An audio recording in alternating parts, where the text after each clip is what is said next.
Robert McIntosh's list of accomplishments made him a surefire Canadian Hall of Famer the first time on the ballot. In 2003, he was also inducted into the U.S. Harness Racing Hall of Fame at Goshen, New York. McIntosh, who is 57, was born in the small hamlet of Wheatley and now makes his home and stable in LaSalle, just outside Windsor. He has been recognized as Canada's top trainer of standardbred racehorses 7 times and has earned more Breeders' Crown titles than any other conditioner. His starters have won more than 3,500 races and produced more than $78 million in earnings. He won back-to-back U.S. Horse of the Year titles in the 1990s with Staying Together and Arts Place, who won Breeders' Crown titles in 1997-98 to join a short list of horses to be world champions at ages 2 and 3. In 1996, McIntosh's When You Wish Upon a Star was named Canada's top standardbred. He's also earned 2 Glenn Garnsey Awards as top trainer in the U.S. and twice has been named Canada's Horse Person of the Year.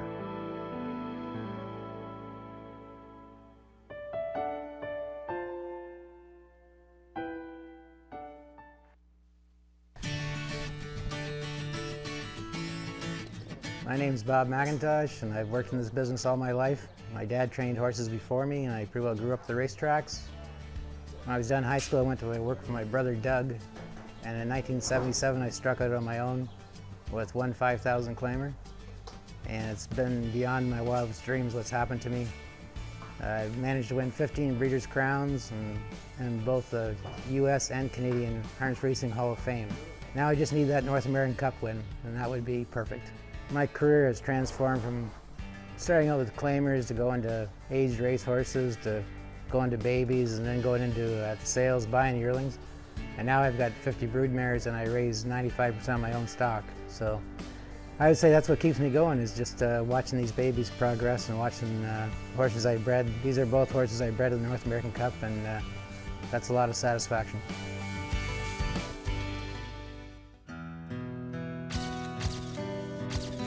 I was jogging a 2-year-old colt out there and going along slow, and he kicked over the shaft and he flipped the cart over, and I just let it lit right on my hip, and it shattered my pelvis, the left side of my pelvis, and worst pain I've ever been in my life. Laid in the hospital for a week before they'd operate because of bleeding in the area, and I was lucky I had a good orthopedic surgeon, and he did a tremendous job, put 2 plates in and more screws than I could count. I was counting the months off to when I'd be back in the race bike to be able to tune them up. And I was supposed to wait 3 months, but I was back in the jog cart and the race bike in 2 months. So, like I said, when you own your own operation, it's good motive to get going. According to my doctor, I'm ahead of the curve. So he re-x-rayed me after 3 months, and it's healed up perfectly. So just a bit of a limp now, but that'll go away. The Dapper Dude's a beautiful big horse. He resembles his sire Ponderosa a lot. He's a big thoroughbred looking horse. Thinking Out Loud's a very nice colt, very fast, versatile. It's kind of like a little sports car. He can turn it on in a hurry. And I got 2 good drivers driving, so once I send him on the racetrack, it's out of my hands. So, you know, what will be, but fate is going to play a part. I think winning these big races with a homebred that I raised myself is a big thing. To win in major stakes like the Jug and Hamiltonian, and the North American Cup would be, you know, it would cross one thing off my bucket list, I guess. It's a prestigious Canadian race and all over North America. But no, it'd be one of my dreams come true.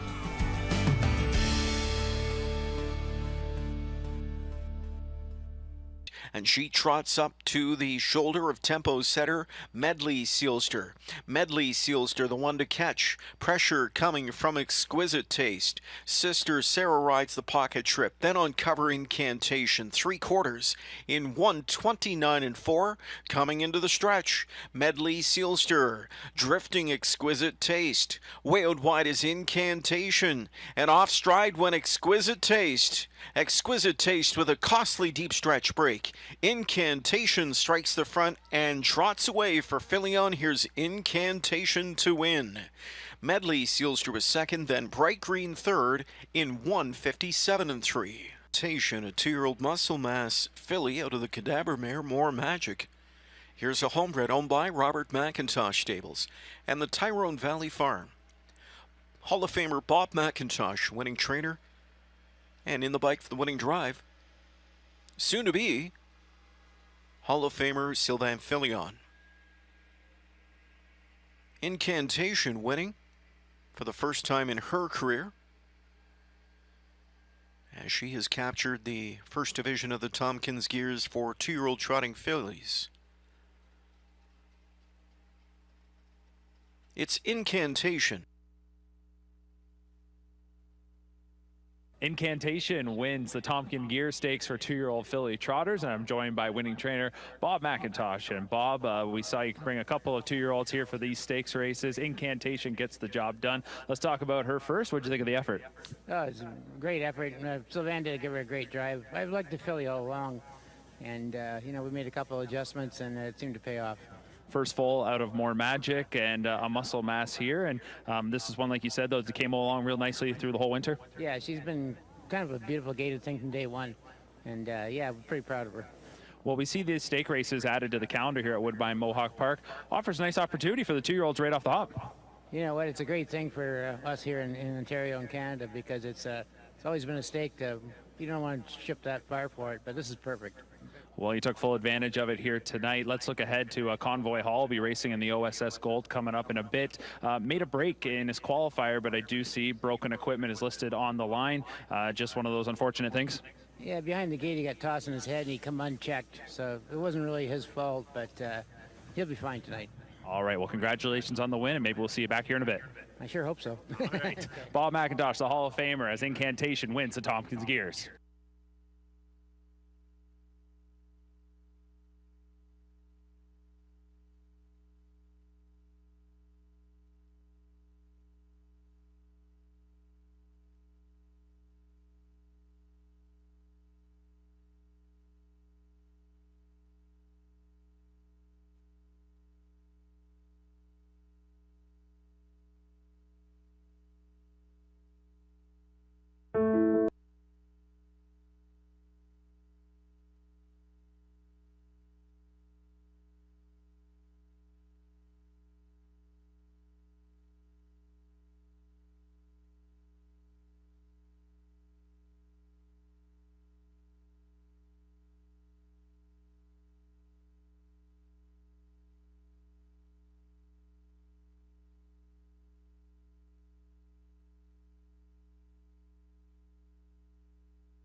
Good afternoon, ladies and gentlemen, and welcome to the second to last live race program of the 2024 season at Clinton Raceway. It is Memorial Race Day, our annual event coming up with first post at 1:30, just over 14 minutes away from first race post time. A lot happening this afternoon. Before we get to the action and the program changes, if you're able to, we'll ask you to please rise for the playing of our national anthem.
Now 13 minutes away from first race post time this afternoon, annual Memorial Day at Clinton Raceway.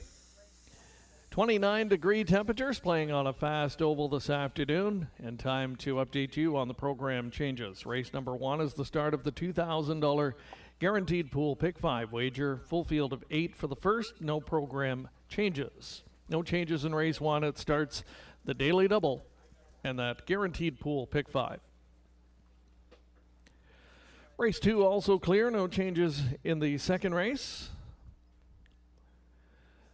An equipment change in race 3 for number 3, Matt's Tuition. Goes from blinkers to an open bridle.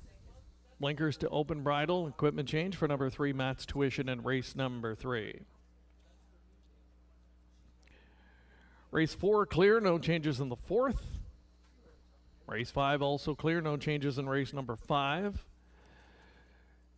Races 6 and 7, both clear. No changes in races 6 and 7.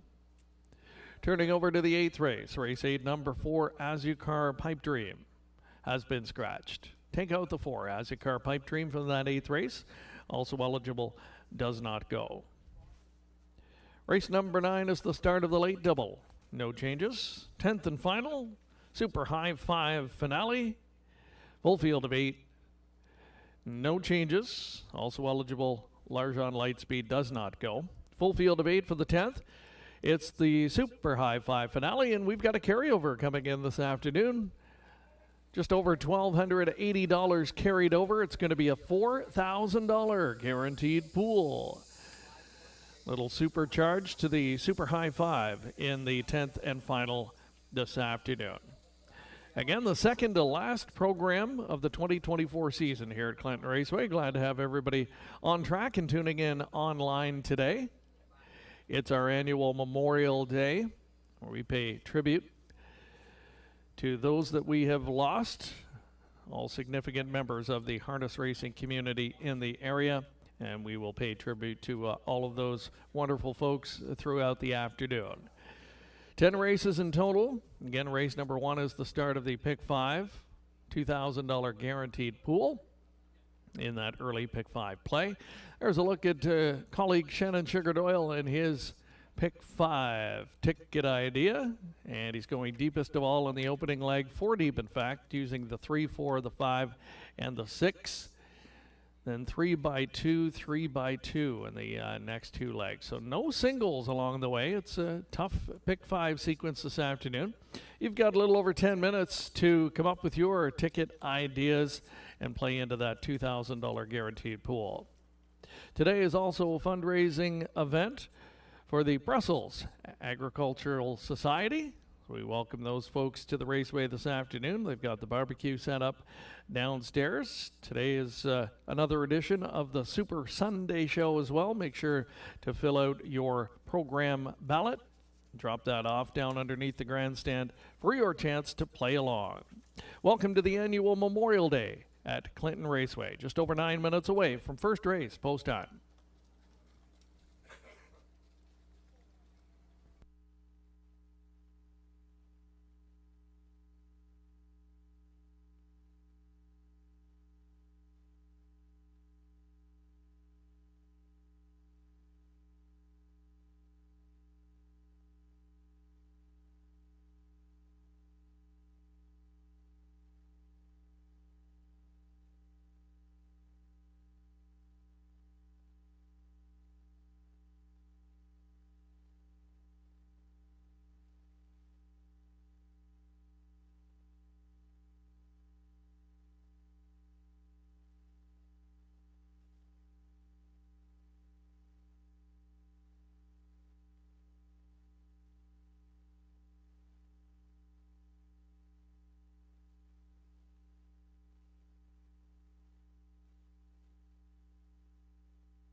And ladies and gentlemen, we have some special birthday greetings to pass along today. We want to wish a happy 10th birthday to Liv.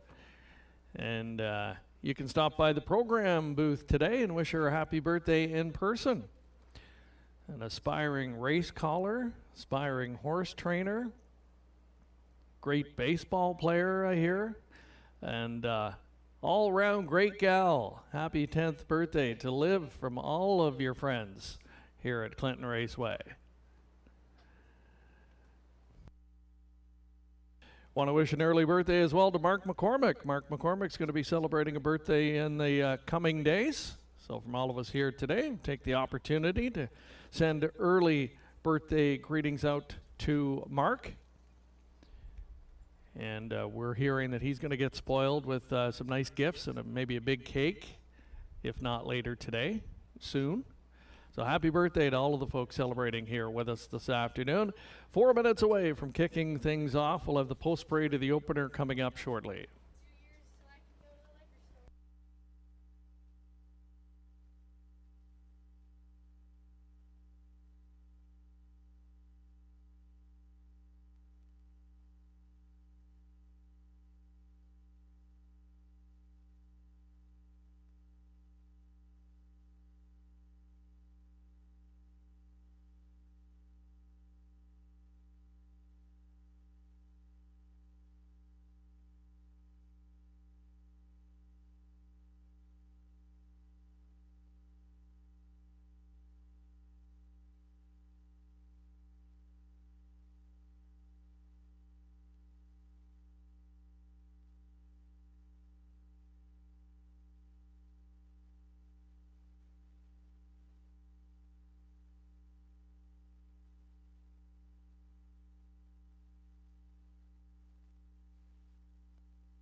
Horses and drivers for the first getting set to step onto the track momentarily. Special note in this first race, We want to recognize 14-year-old veteran Cullen Keefe, your post-4 starter. This is going to be his final career race here in Clinton. He's in his mandatory retirement year at age 14, so he will be retiring at the end of the year. And this will be his final race in Clinton. We want to give a shout out to the old veteran and his longtime owner, Samuel Taylor of Lucan, longtime owner, prominent owner in this part of the province as well. Here's the field for the first on Post Parade.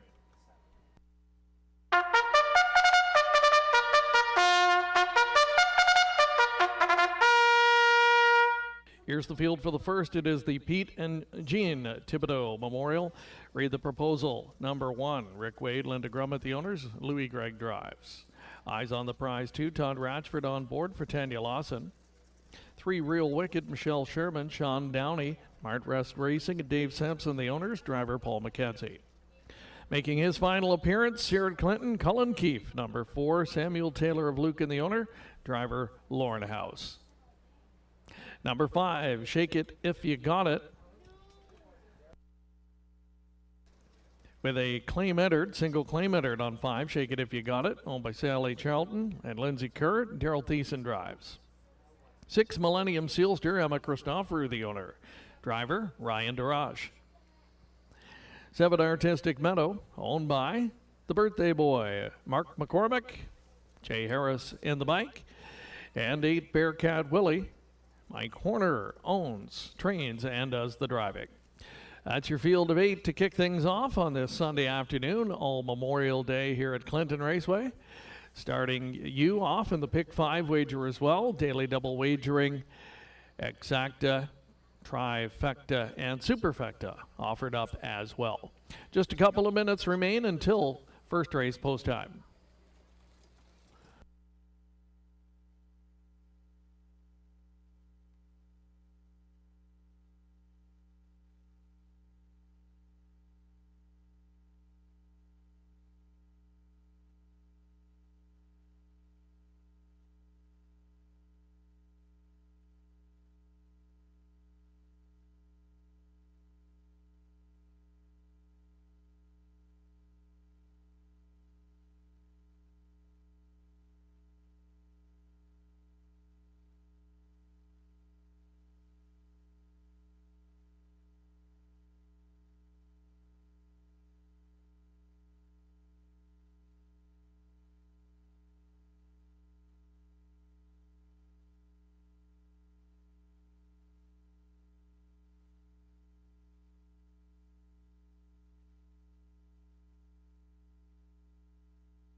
Just moments away from kicking off this Sunday afternoon program. A good-looking field of 8 in the opening leg of the early Pick 5 sequence, a tricky Pick 5 sequence here this afternoon. So best of luck to those who are playing along.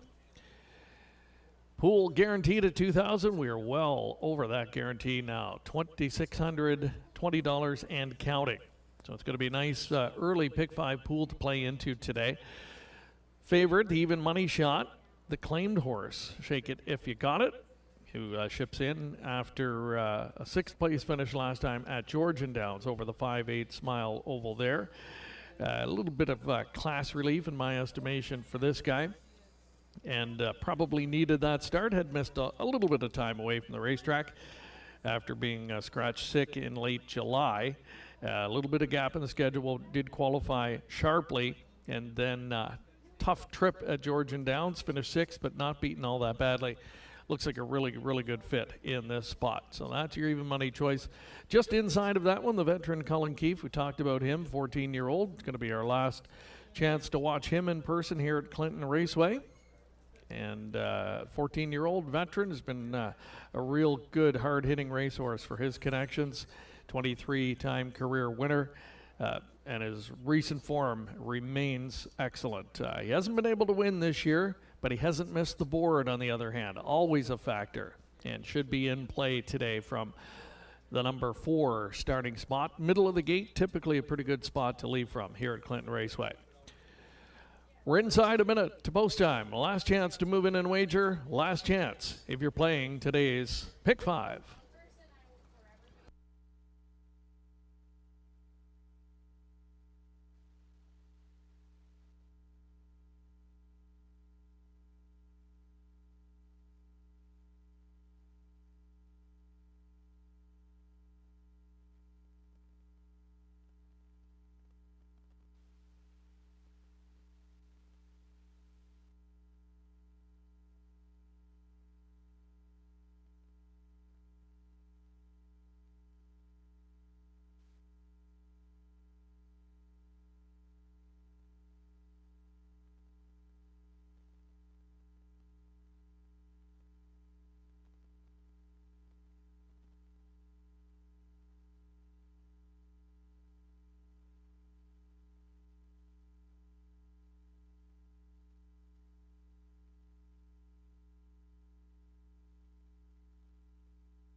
Your final call to wager on race 1. The starters called in the field. It's post time. Gate rolling for the first of 10 from Clinton Raceway. Field of 8 taking up positions. Read the proposal with eyes on the prize. Real Wicked. Cullen Keefe. Shake It If You Got It. Millennium Sealster. Artistic Meadow outside post 7. And from the trailing tier, that's Bearcat Willie. First race field at the top of the stretch.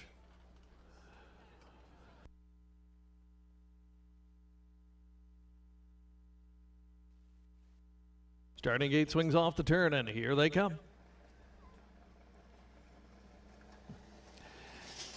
And they're off. Cullen Keefe is flashing speed down the center. Wider out, that's Shake It If You Got It into the early mix. And Read the Proposal down to the insides into that top 3. As they hustle around the first turn. Cullen Keefe was first to the pylons, leads to the backstretch. Shake It If You Got It. It's going to back off and drop into the pocket position. Read the Proposal came away third, and emerging fourth early on, that's Real Wicked. Then the fifth one is Bearcat Willie as they arrive at the quarter pole. Racing third from last, eyes on the prize. At the back markers, Millennium Sealster, followed up by the trailer. That is Millennium Sealster there at the back of the pack.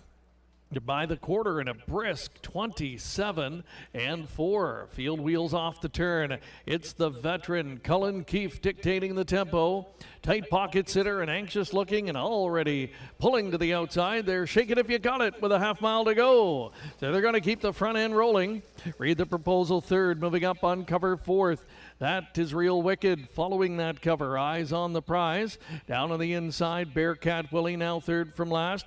The back markers are Artistic Meadow and Millennium Sealster. 4 in, 4 out as they go to the backstretch. Cullen Keefe got that second quarter breather of 31-1, and he's in a battle now as they go to 3/4 and their heads apart up front. Cullen Keefe on the inside. Shake It If You Got It. Came to call but hasn't been able to get by just yet. Now angled wide third, Read the Proposal. Gearing up from the back of the pack, eyes on the prize. Bearcat Willie's following through.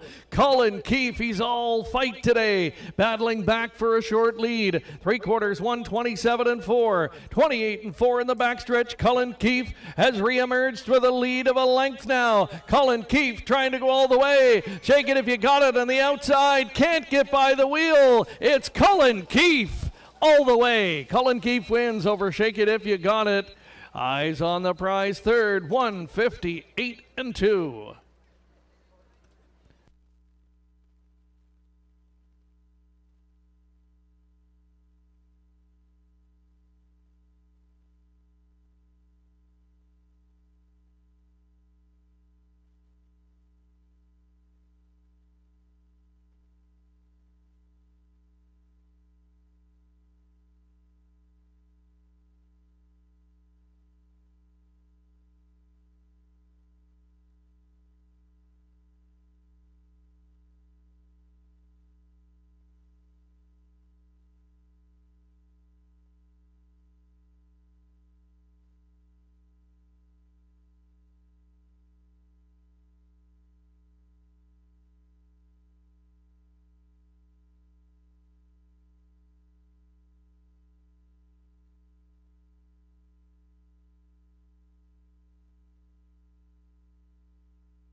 Top 4 finishers now posted unofficially. It's a 4-5-2-1. 4-5-2-1 top 4.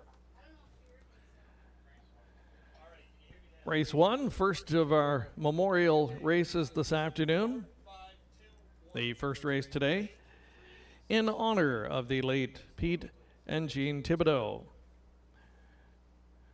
Their love story began way back in 1961 when they married at the time. Pete Tibido married Jean Walker. Jean from the very well-known Walker family here in this part of the province. They moved to Montreal where they raced and trained for a number of years. In the early years, Pete and Jean moved with the race meets to both London and Mohawk and eventually made their home in Hanover. Jean passed away in 2021 and Pete passed away just this past May of 2024. Their legacy and love of harness racing lives on through their daughters Carrie, Lori, and Vicky, and their grandson Louis Gregg, now training and driving. In fact, we saw him competing in today's first race. So today we remember the late Pete and Jean Tibido.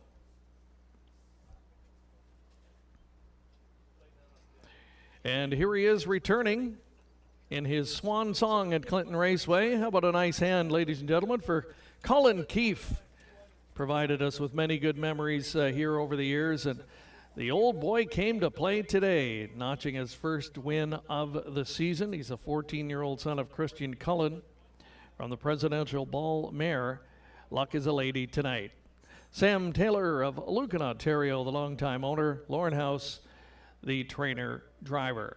All the way in the front end today was not to be denied. Colin Keefe. First win this season, 24th lifetime, a sparkling 158-2 victory.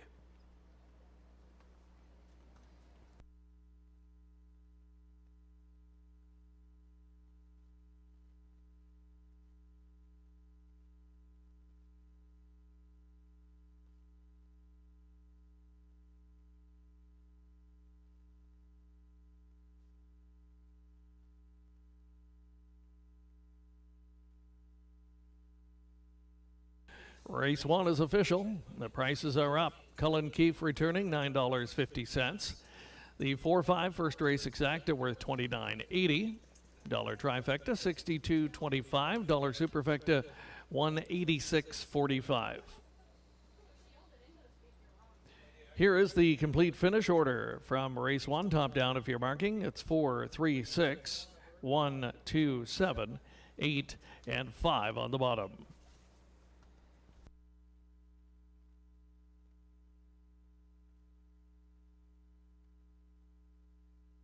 From the first race, the number 5, Shake It If You Got It, was claimed for the claiming price, $11,875. New trainer becomes Rafael Barraza.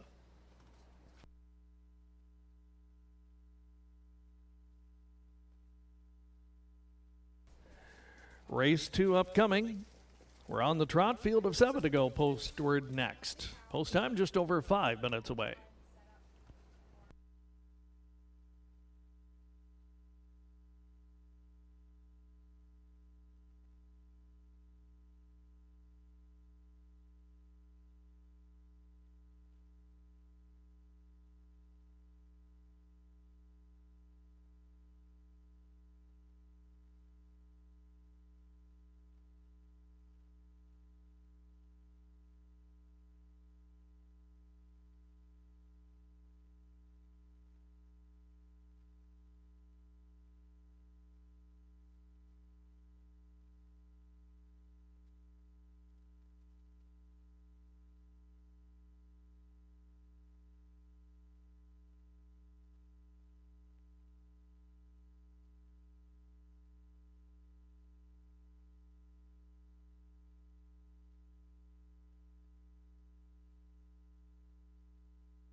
Introducing the field for race number 2, Trotters in the William Bennett Memorial. Field of 7, one classy guy owned by Kerry Howard. Drivers Todd Ratchford.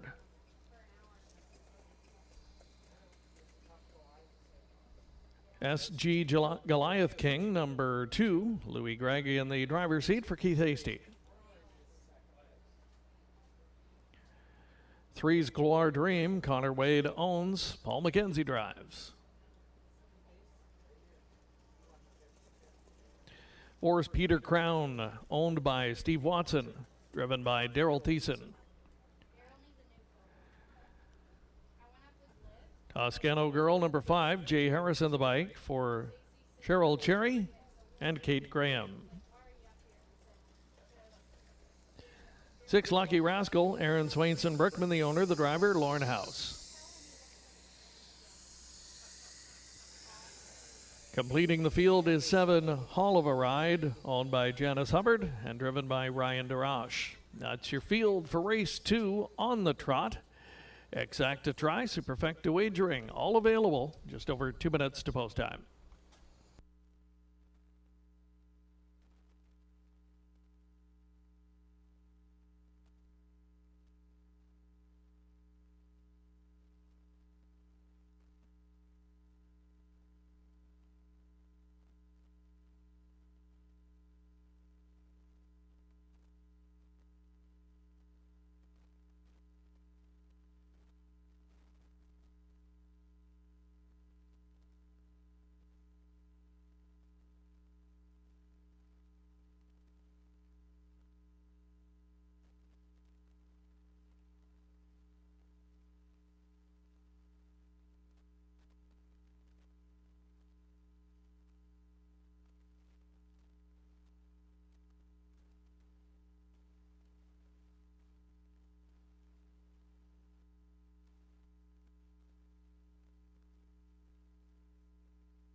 Countdown clock under 2 minutes. Time winding down to make your wagers here on race number 2 as we switch to the trot this time around.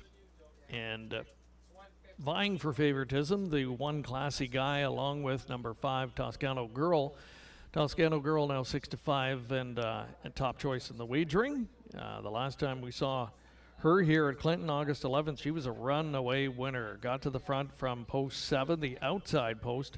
Absolutely no obstacle on that day in a pop-up series leg, and won by close to 10 lengths, and was a pocket trip winner the start prior to that. So a couple of trips to Clinton recently really got this mare back on track, and a couple of wins were followed up by 3rd place finish last time at Georgian Downs. Was caught up in a quick 1:57 and 2 mile on a sloppy track on that occasion. So back in a better spot here. Toscano Girl, post 5 to work with, and trying to duplicate what she did 2 lines back. Classy Guy gets the benefit of post number 1 to work with here, and his recent form has been very good. He was a winner 2 back over the 5/8 mile oval at Sarnia, and last time moved up to face much tougher company and was a very respectable 4th and not beaten all that badly. So we'll try and capitalize on post number 1. Classy Guy, he's exactly that. 16-time career winner with a fast race record and almost $250,000 in earnings to his credit. Another one getting a lot of attention here at the windows, Peter Crown, and the guy's been racing pretty well of late. The bottom line at Clinton, a win, and then came back on July 28th, returned to Clinton, and was victorious on that day. Horse that gets over the track well for the most part, and should be an early speed factor in this spot as well. Good luck with your selections. It's your last chance to move in and wager for race 2.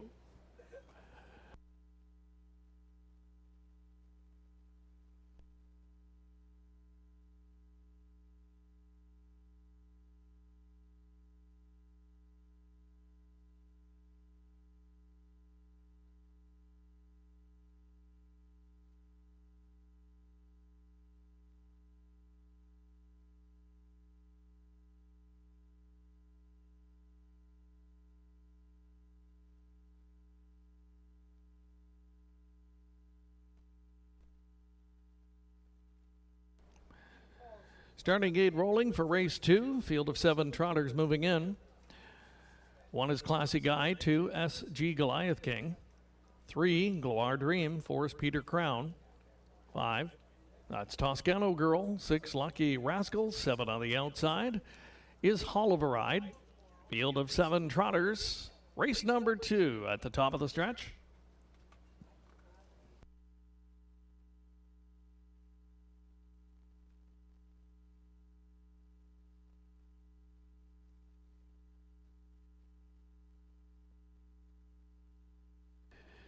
They're approaching the start.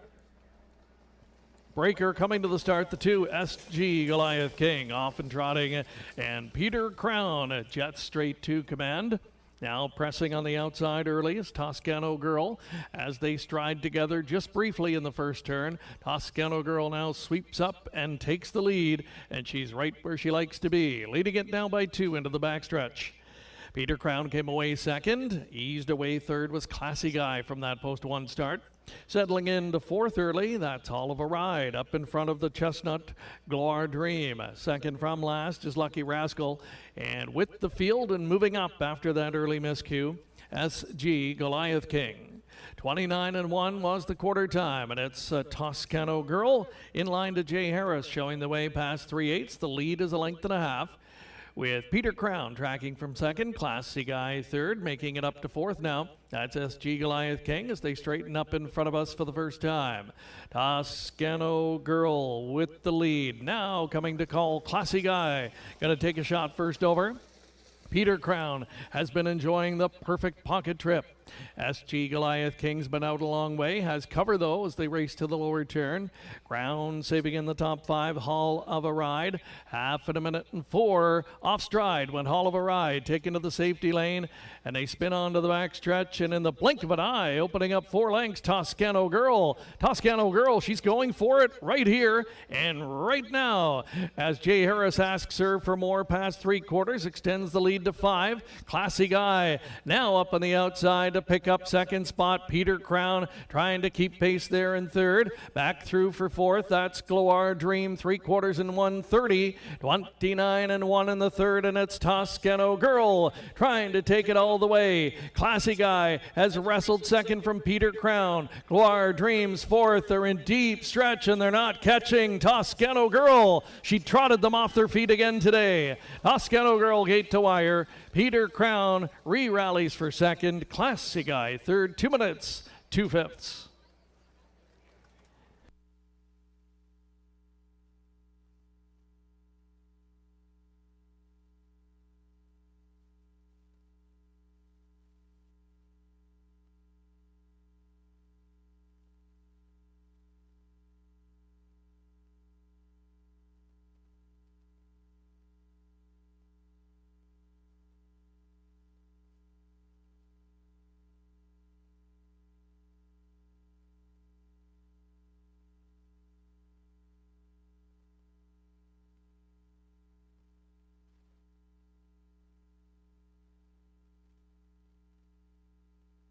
The top 4 finishers now posted. Unofficially, it's 5, 4, 1, and 3. 5, 4, 1, 3, your top 4.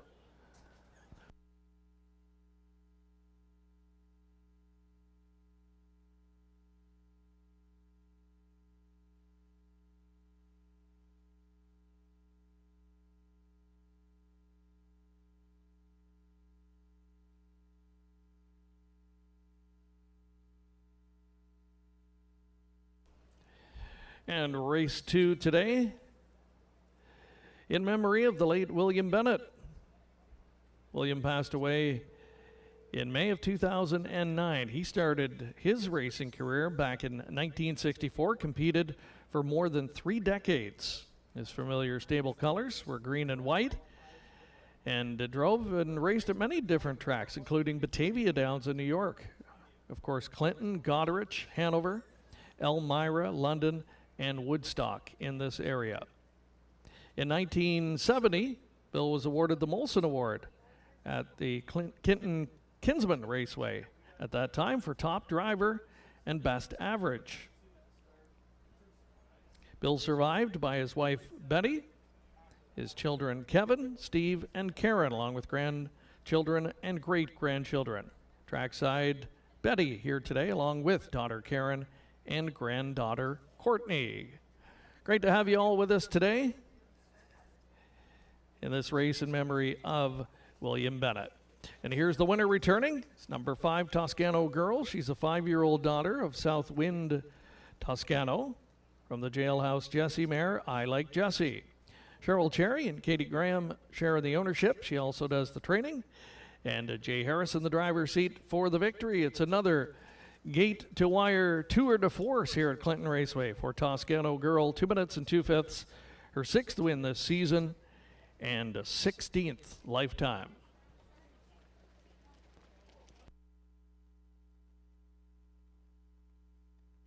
Results of race 2 official. Toscano Girl returning 410. The 5-4 exacta worth $8.90. The dollar trifecta $10.10.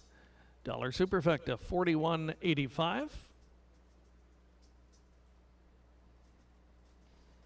The complete finish order in race 2 from the top down should read 3, 5, 4, 2, 1, 6, and 7 on the bottom. Up next, race 3 back on the pace. Field of 7 goes postward. Number 3, Matt's Tuition. Bridle change from blinkers to an open bridle. Noting as well that 7 Island Attitude will start from the trailing post 8. So please keep that in mind when handicapping. Island Attitude, where saddle pad 7 will start from the trailing post 8 in this upcoming 3rd race. Post time just over 4 minutes away.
Getting a look at the live money remaining in the pick 5. 2 legs in the books, a little over $130 of live money remaining. The pool today, good one, more than $3,300. And of that, $3,300 plus, again, $130 and change of live money remains. Good luck if you're still going in that wager. Third race coming up is the Allan McManis Memorial Pace with a field of 7 to go postward. Reminding you again that 7 Island Attitude, where saddle pad 7 starts from the trailing post 8.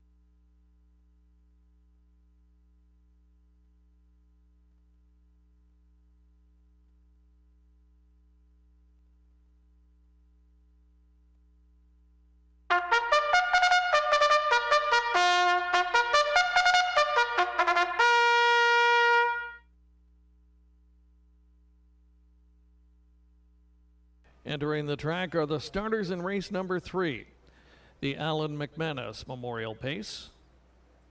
Come on, Barney, number 1, Diane Sylvester, the owner, driver Jay Harris. The 2, Mo Better, Ryan DeRoche in the bike for Jeff Chase and Keith Graham.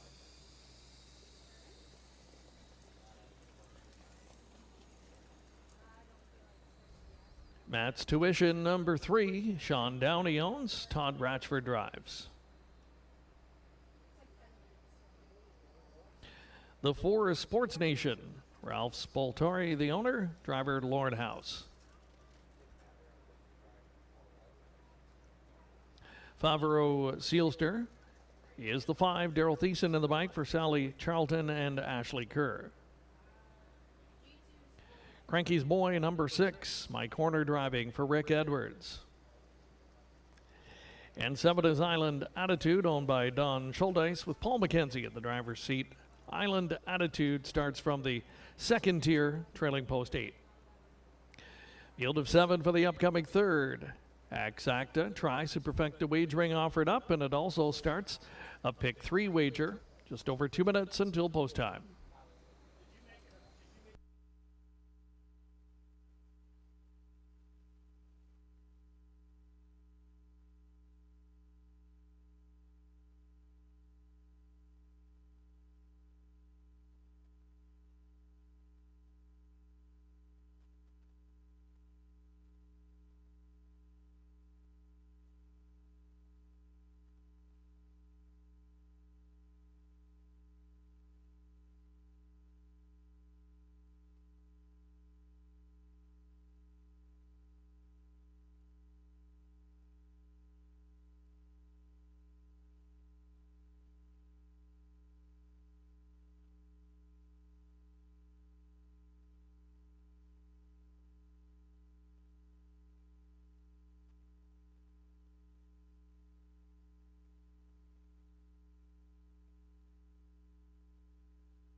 Inside 2 minutes to post time.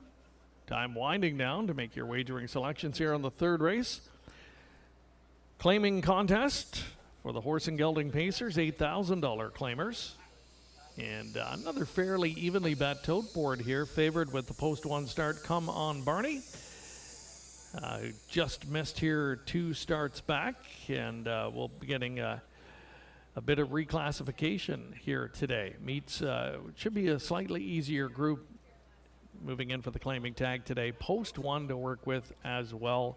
And it's been a while between victories, certainly. Has been a little bit light in the win column over the last couple of seasons.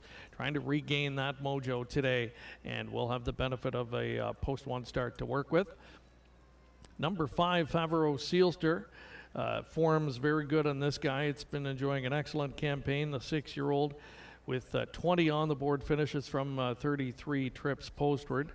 7 wins, 33,000 made, and has kind of made a home recently at this class level, where he did win here at this venue 2 back.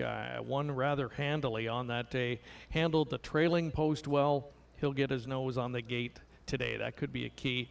I think 2-1, very fair price on him. 9-2 and worth a look, Sports Nation. That could be your price play on the board. This guy's a 6-time winner this year. Lauren House already into the win column earlier this afternoon with the veteran Cullen Keefe. Big opportunity to double up early here with Sports Nation, who also gets to start from post 4. Your last chance to wager here on the third. Starting gates getting ready to move into position. Final call.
Starting gate rolling for race 3. Field of 7 pacers lining up. It's Come On Barney with Mo Better. Then Matt's Tuition, Sports Nation.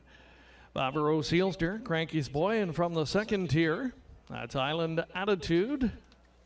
Third race field, top of the stretch.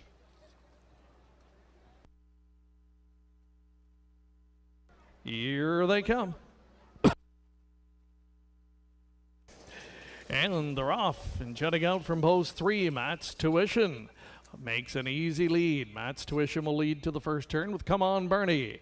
Coming away well in second spot as they stack up 3 wide in behind that top pair. And popping out from second early, Come On Bernie. He wants the front today, and Come On Bernie now moves to command. So Matt's Tuition will yield for the pocket trip from here. Coming away third was Island Attitude, and in line fourth, Mo Better as they arrive at the quarter pole. Then traveling third from last to Sports Nation, just up in front of Favreau Sealster and the trailer, Cranky's Boy. 29-1 the quarter time.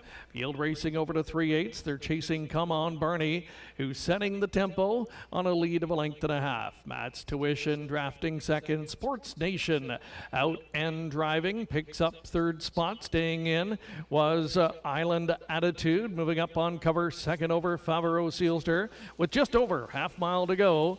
Down on the inside, Mo Better now shuffled out the back and underway from the trailing position, Cranky's Boy.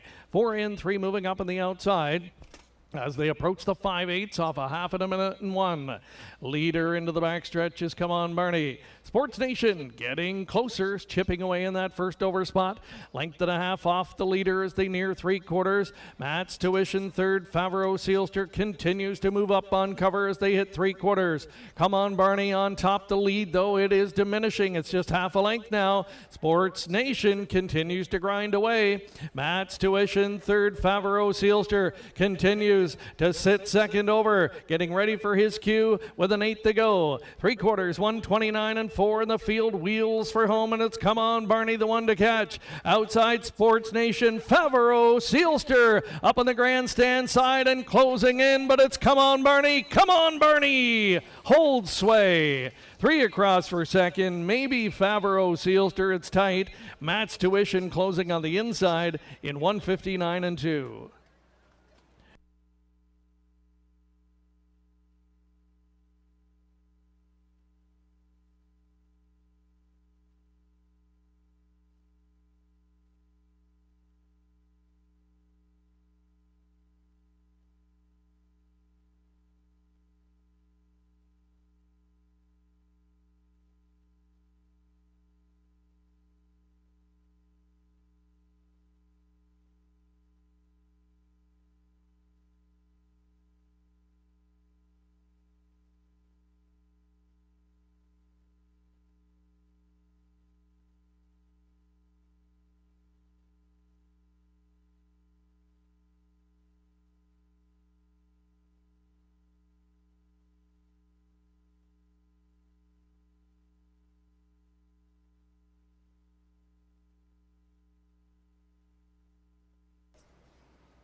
Top 4 finishers posted. Unofficially, it's a 1-5-4-3 top 4 finish order.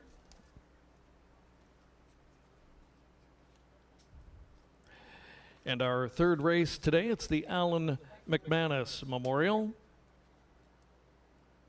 Allan, a former senior racing official, senior judge for the Ontario Racing Commission, now known as the AGCO. Served in that capacity from 1970 to 1995.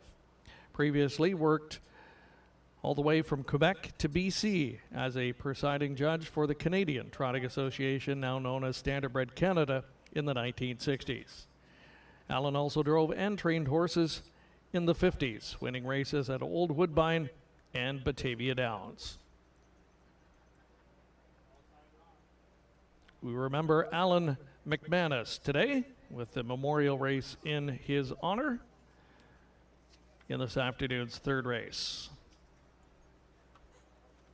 The winner returning is number 1, Come On Barney, an 8-year-old gelded son of Vintage Master from the Mach 3 mare, Mox Affair. Diane Sylvester of Sarnia, the owner. Dwayne May, the winning trainer. Back-to-back winners on the Sunday card for Jay Harris. Come On Barney with his second win this season, 10th lifetime. And he's now just dollars away from the $100,000 mark lifetime. Come On Barney all the way on the front end, 1:59 and 2. Delivering as the race favorite in today's third.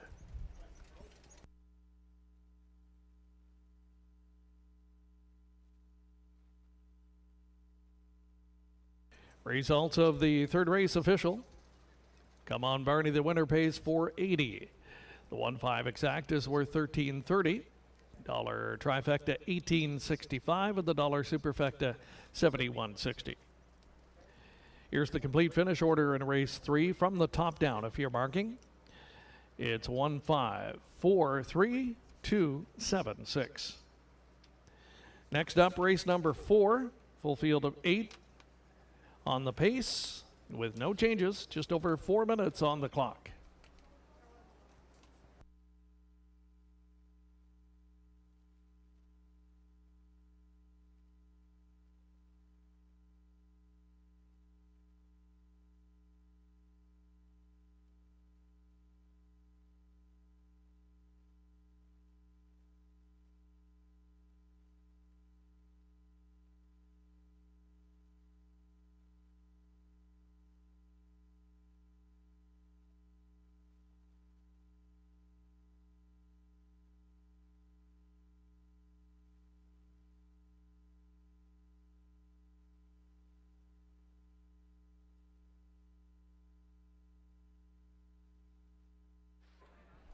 Welcome back to Clinton Raceway and the second last Sunday of this 2024 season.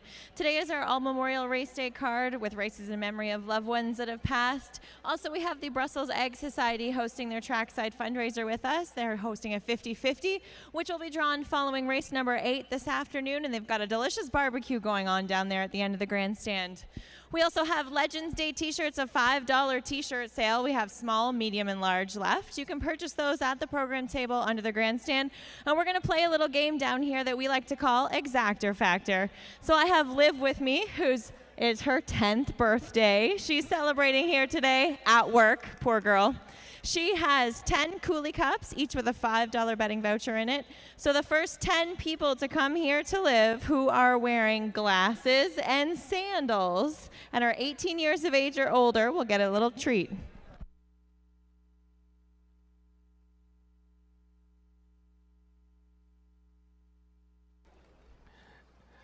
Jess, can you hold up for Larry Hughes? Larry's going to try and get down there in time. Don't think he's going to make it.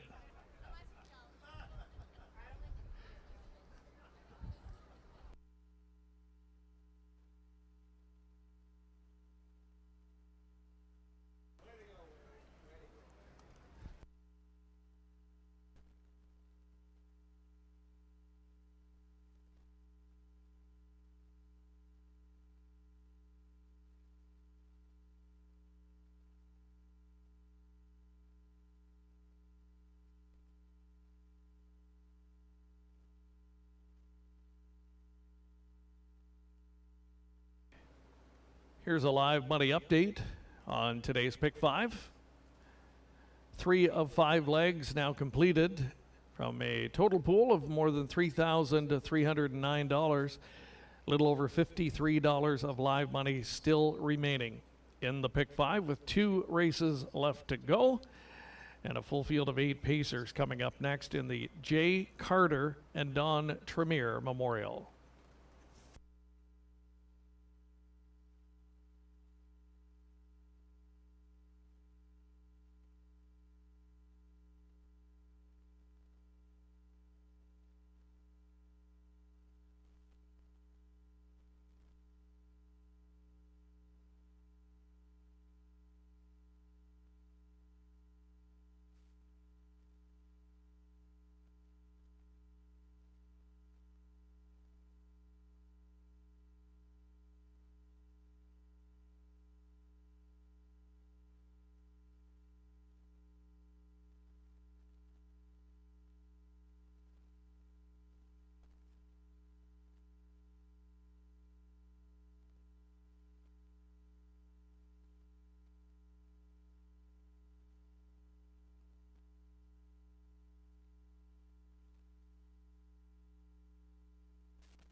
Here's the field for race number 4, the Jay Carter and Don Tremere Memorial. Lake time is number 1. Michael Neff is the owner-trainer. Louis Gregg drives. Cleveland Enzo 2, Paul McKenzie in the bike for Christina Soundy and Gary McDonald. 3 Carson's player, Paul Smith, the owner, driver Daryl Thiessen. All-Time Rock, number 4, Brian Ramsey is the owner. It's Todd Ratchford driving. Number 5, Being Julia, ICR Racing own, Jay Harris with the drive. 6 is Tat Tat Tina, Ryan DeRoche on the bike for Kathy and Darcy McClure. Number 7, Calling Stella, Stephen and Marilyn Gillard are the owners. The driver's Mike Horner. And the 8, Precious Smiley, has Lauren House in the bike for Brooke Marks. Full field of 8, Exacta, Try, Superfecta Wagering, all offered up here, just over 2 minutes away from post time.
Not much time left to wager here on the 4th race. Leg number 4 of the Pick 5 wager, and a mixed bag of 2- and 3-year-olds in this spot. Some 2-year-olds that have turned heads in recent action. Number 4, All-Time Rock, the debut effort, the career debut last week. A really sharp win, came from well off the pace, albeit the final half was a slowing tempo, so the race kind of set up well for the Son of Rock and Image, but boy, he knew exactly what to do and closed up with authority to win rather easily, giving the impression that he has more left to offer today if need be. All-Time Rock, a really nice start to his career, really perfect initial race for this Son of Rock and Image to get him off on the right foot, and he looks to make it 2 for 2 in his young career today for the owner and trainer Brian Ramsey of nearby Goderich. Todd Ratchford in the driver's seat aboard this guy today. Other 2-year-old in the field's Lake Time, your post 1 starter here. More up and down results for this guy. He's had 4 starts so far, has shown potential though. It's just simply a case of making sure he minds his manners today and can capitalize on the advantage of a post 1 start. Much longer on the odds board here though. There's a look at Cleveland Enzo, your post 2 starter. I think one of the price plays on the board. This guy only 3 starts, now 3-year-old, and the last couple have been trending in the right direction. He also rallied in that recent race against All-Time Rock from well back early on where he got away 6th. He was a good closing 3rd, only beaten 3, and gets the benefit of a better starting spot to work with in here. The other one getting a lot of tote supports being Julia, a 3-year-old Sunshine Beach filly.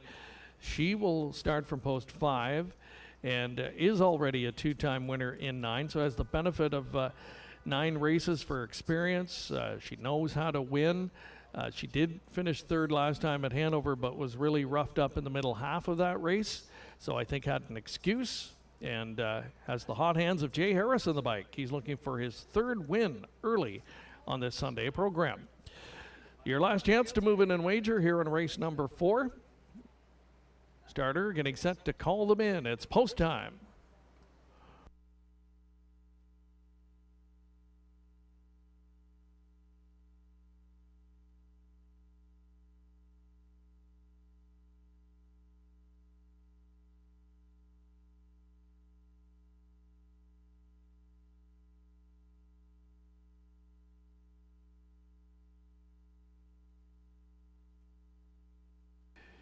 Starting gate rolling for race 4. Field of 8 moving in, lining up. Lake Time with Cleveland Enzo. Carson's Player, All Time Rock, being Julia. Tina, 7 on the outside is Calling Stella, and from the trailing post 8, Precious Smiley. They're at the top of the stretch.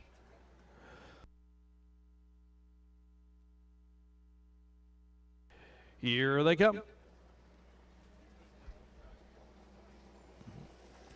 And they're off. And leaving out together, Carson's Player and Seeing Julia as they race to the first turn. Being Julia caught wide. Carson's Player pushes through from the inside and will grab control of the racetrack. So Being Julia will take back, drop in second with Cleveland Enzo emerging 3rd. Settled away in a good spot early 4th, All Time Rock, as they quickly get sorted out in this opening quarter.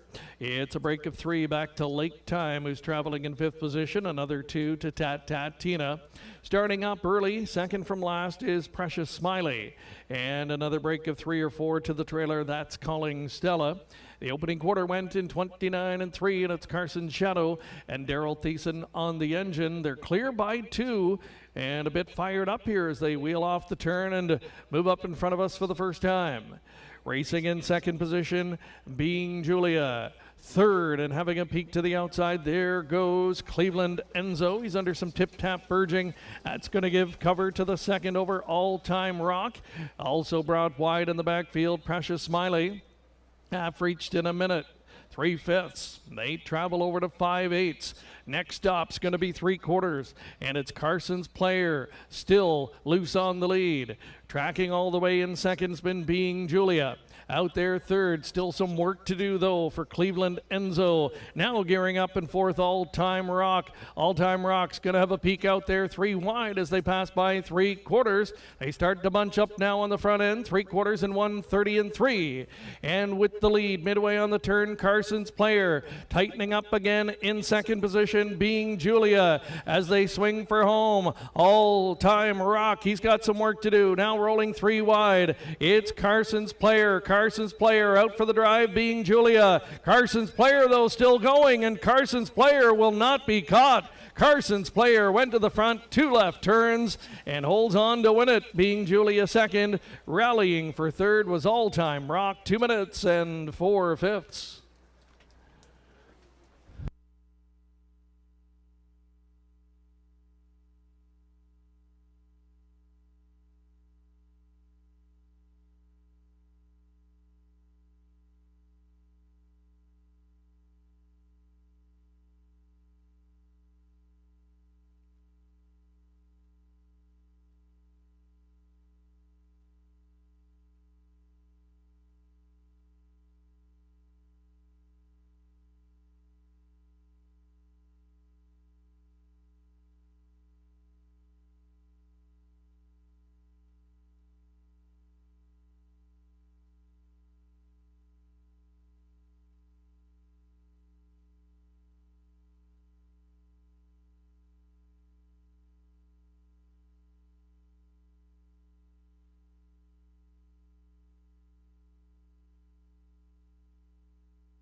The top four finishers now posted unofficially. It's 3-5-4-2, 3-5-4-2 unofficial.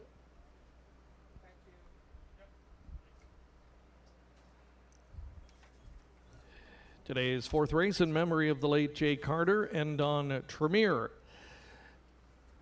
And again, you can find out about all of the memorial honorees today in our race program.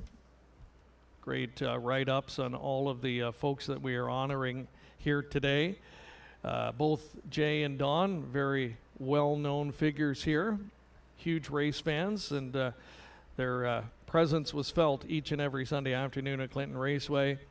Don passing in January of 2023. Jay passed in 2016. You could always find them at their reserve table on a Sunday afternoon in the summer. Don placing his wagers based on the stats and reading the program in advance, while Jay's method, a little more unconventional. She would choose horses with the letter J in the name or horses that were a certain color. Deeply missed by friends and family alongside Sherry, Tracy, Jennifer, and their families. Today, in memory of the late Jay Carter and Don Trir, we honor them with the memorial race in race 4. The winner returning is number 3, Carson's Player, Shadow Play 3-year-old filly, owned and trained by Paul Smith of Woodstock. Daryl Thiessen in the driver's seat for the victory. It's the maiden breaking win. First career victory in start number 21. Wire to wire today. Carson's Player, 2 minutes and 4/5.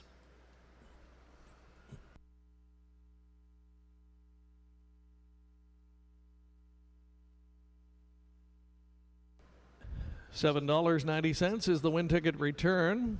3-5 exacta paid $20.60. The dollar trifecta $20.85, and the dollar superfecta worth $75.95. The complete finish order in the fourth race from the top should read 6, 4, 1, 3, 2, 5, 8, and 7. Next up, race number 5 as we wrap up today's Pick 5 wager. Full field of 8 pacers to go postward, exacta, try, and superfecta wagering available. Just over 10 minutes on the clock.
Congratulations to Peggy Snell. You've won a Clinton Raceway t-shirt and $10 betting voucher here on the Super Sunday Show this afternoon.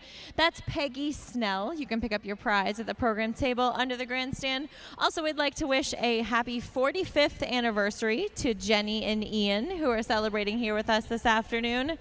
And also, as you know, next Sunday is our final race day in the 2024 season here at Clinton Raceway, and it's the very last time that you'll be watching the races from this current grandstand. If you haven't heard, we're putting up a brand new facility for next season. So we do have our very last chicken barbecue, which all proceeds will go to the Legion, and the tickets are $25. You can purchase those at the program table under the grandstand.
Good luck to those alive in the final leg of the Pick 5 wager. Some nice returns coming back in the early pick 5 played today.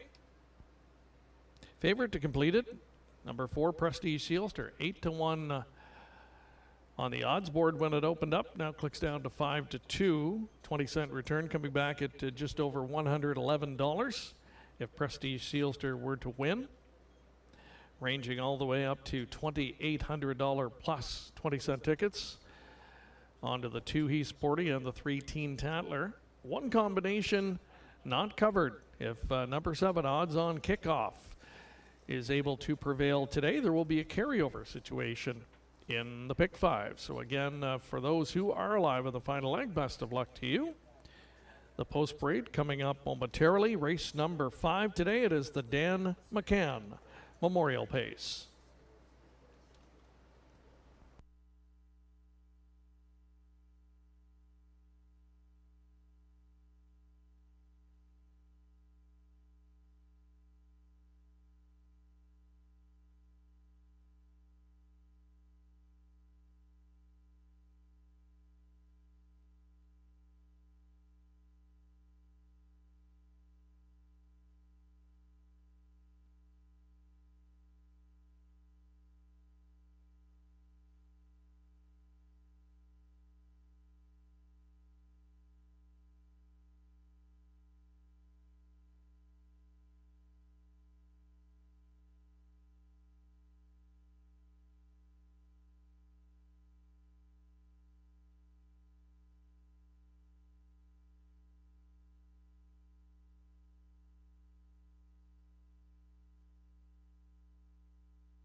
Here's the field for race number 5, the Dan McCan Memorial Pace. Number 1, Mr. Cheeseman.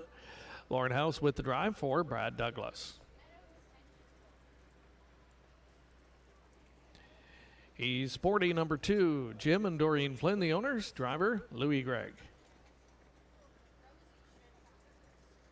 Teen Tatler 3, Dustin McClure in the driver's seat for Kathy McClure and Ruth Hasty.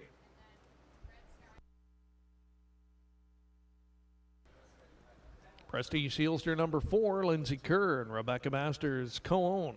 It's Jay Harris driving. 5, Red Sky tonight. Stephen and Marilyn Gillard, Heather Pickett, all share ownership. The driver is Todd Ratchford. 6, State of Play. Lindsay Kerr, Rebecca Masters, the owners. Driver, Daryl Thiessen. 7 is Odds on Kickoff, owned by Tanya Lawson. The driver is Paul McKenzie. And 8, LA Sun Control, Rick Edwards. And Michael Tam, the owners, the driver, Mike Horner. That is your field of 8 for race 5. Exacta Try. Superfecta wagering offered up. They go to the post in just over 2 minutes.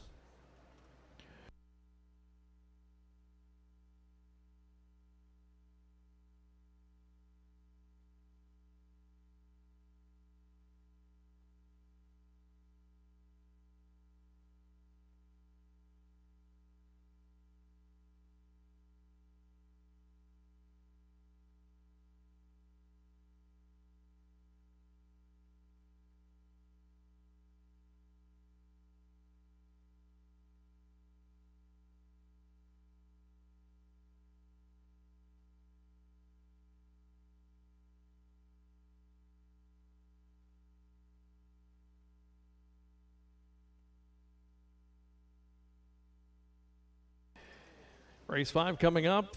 Anchor leg of the pick 5 wager today. And again, the favorite to complete it is that horse, Prestige Sealster.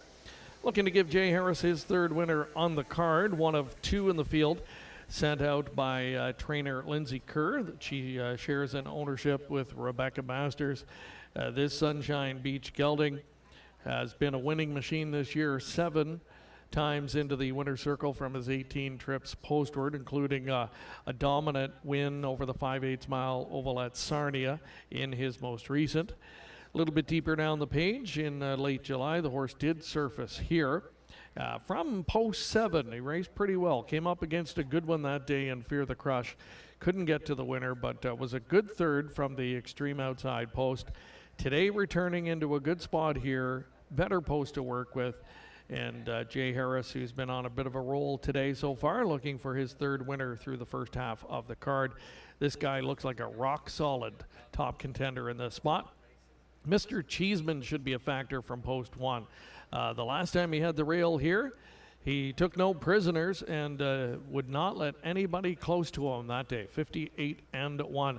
This is a nice horse. He's a 55-4 winner earlier this year in London, equaling his best winning time over the London Oval last season as well. So I think with post 1, he'll make the rest of the field earn it here. Leaving right in behind him is the speedy LA Sun Control. This guy was a City of London Series winner back in the spring at London. In fact, that's where he took his 154-1 seasonal best clocking. From a pure talent standpoint, he's probably a bit of a standout in this field, but the question mark is, how will he navigate a trailing post position here? And he had a miscue last time at Grand River when he returned to the 5/8 mile oval there after a couple of tries prior to that at Woodbine Mohawk Park. Ultra fast, and if he gets away on the right foot and works himself into a good trip scenario, I think that's your horse to beat, even with the trailing starting spot. Good luck with your selections. Time is winding down, just over 1 minute to post for the upcoming 5th.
Last chance to wager on race number 5 starter is called in the field. It's post time. Field of 8 taking up their positions. It's Mr. Cheeseman with He's Sporty and Teen Tatler, Prestige Sealster.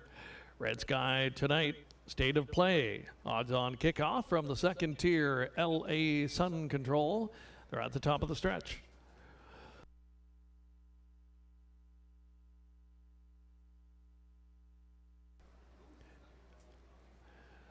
The starting gate swings off the turn, and here they come. And they're off. Down the middle, Prestige Sealster is firing. Going to be first to the turn. Teen Tatler got away well. He pockets up quickly in front of Mr. Cheeseman as they round the turn. Red Sky Tonight showing early speed and is rewarded with a 3-hole early as they enter the backstretch for time 1. Mr. Cheeseman now back to 4th. 5th away, He's Sporty. 6th in the backfield, State of Play. And it's LA Sun Control with 1 beaten, and that is Odds on Kickoff, who can see them all.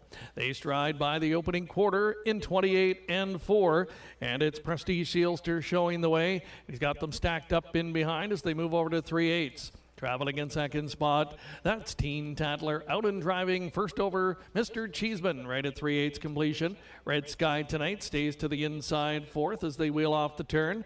Trying to catch cover out there in the top 5, State of Play, followed by LA Sun Control as they pass the half-mile marker.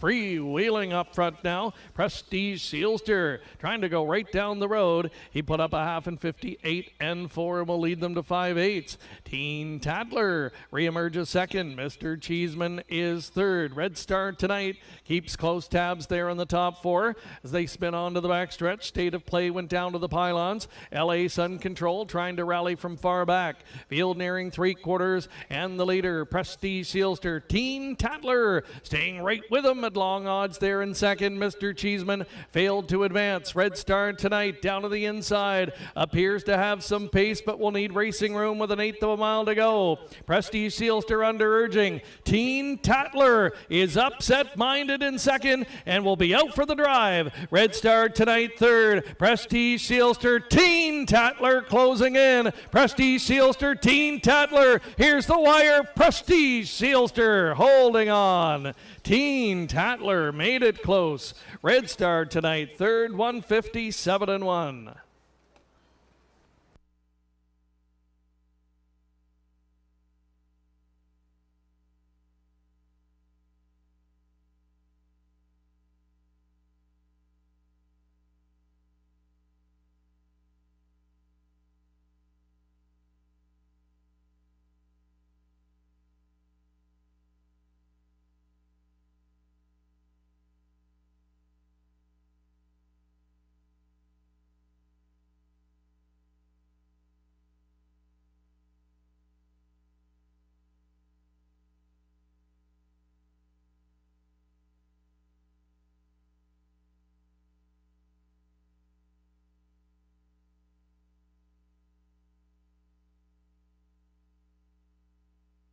The top 4 finishers posted unofficially. It's a 4-3-5-1 top 4 finish order.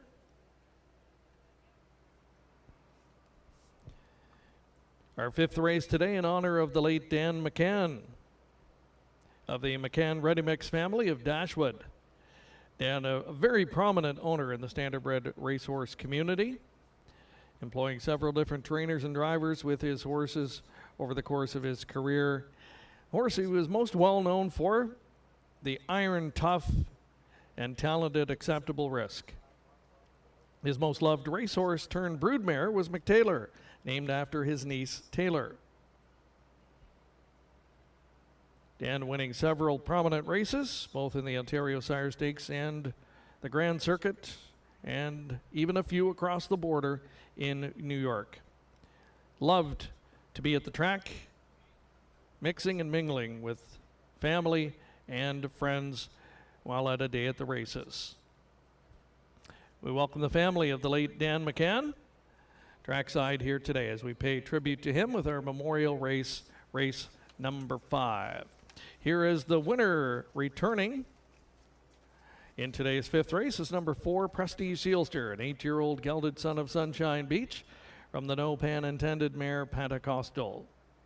Owned by Lindsay Kerr and Rebecca Masters. Lindsay also trains. That's a driving triple on the Sunday afternoon card for Jay Harris. 8th win this season, 31st lifetime for the classy Prestige Sealster. Stops the clock in 1:57.1.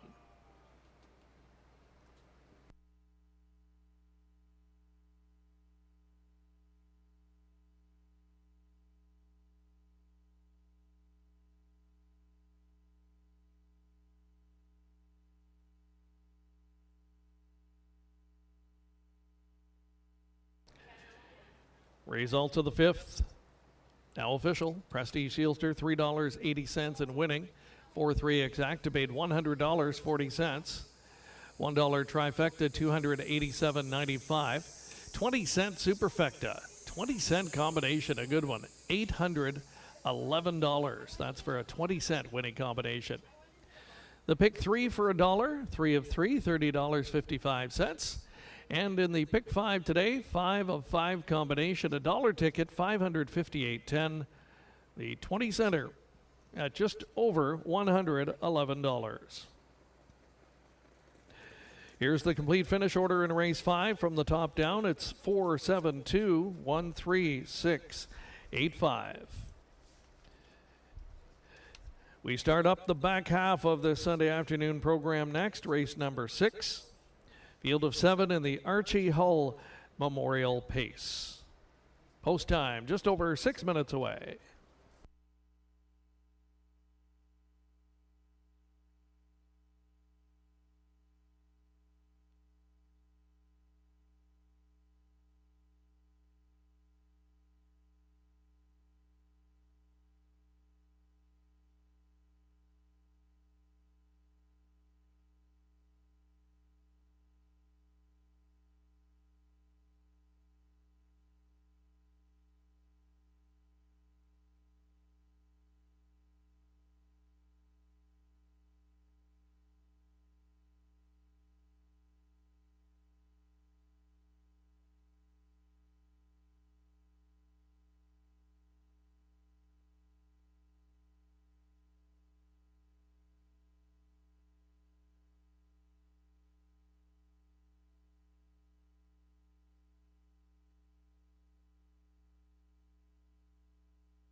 All right, we've drawn another name from our Super Sunday Show ballot drum, Brenda Lynch. Brenda, if you're here, come on down to the front of the grandstand. You're going to play Shake It or Take It with us. You're going to shake our giant dice, whatever it lands on. We're going to give you that times 10 in betting vouchers. You can decide to take it or shake it one more time. So Brenda Lynch, if you're out there, come on down here to the front of the grandstand. Also, just a reminder that this race, number 7, is our Lucky 7 race. If the 7 horse happens to win the 7th race, we're going to be giving away $1,400 in cash this afternoon. So make sure you fill out that ballot that's located in your program. Bring it to the ballot drum at the program table under the grandstand. And if the 7 horse wins this 7th race today, we're giving away $1,400. We've Brenda down here. She's going to shake our dice. Liv will give you the dice. Give it a shake. Whatever it lands on, we'll give you that times 10 in betting vouchers. 5. That's $50. Are you gonna take that, or are you gonna shake it again? No, I'm gonna take that. She's gonna take it for $50 in betting vouchers. Thanks for playing with us, Brenda.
Introducing the field for race number 6, it's the Archie Hall Memorial Pace.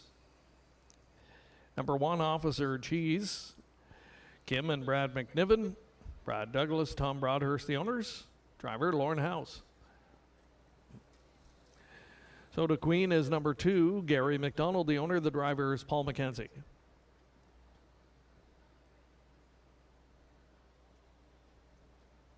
Next is 3, Smells Like Teen Spirit, Tanya Lawson, the owner. Ryan DeRoche on the bike.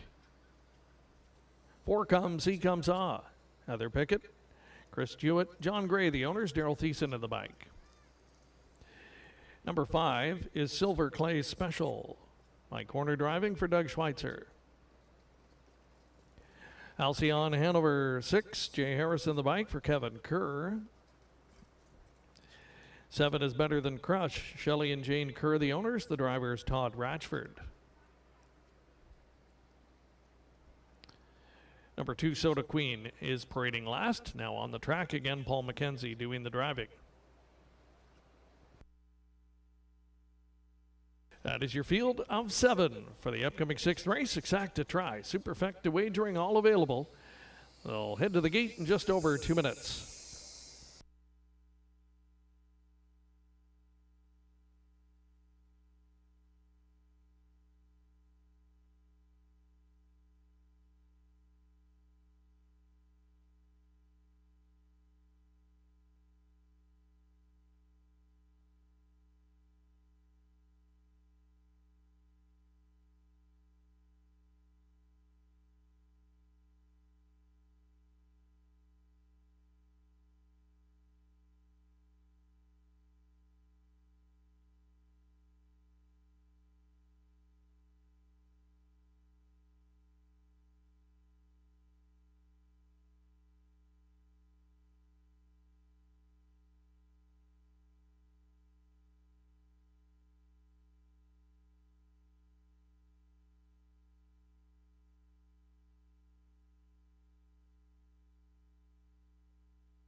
Inside 2 minutes, less than 2.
I'm winding down to wager here on race number 6.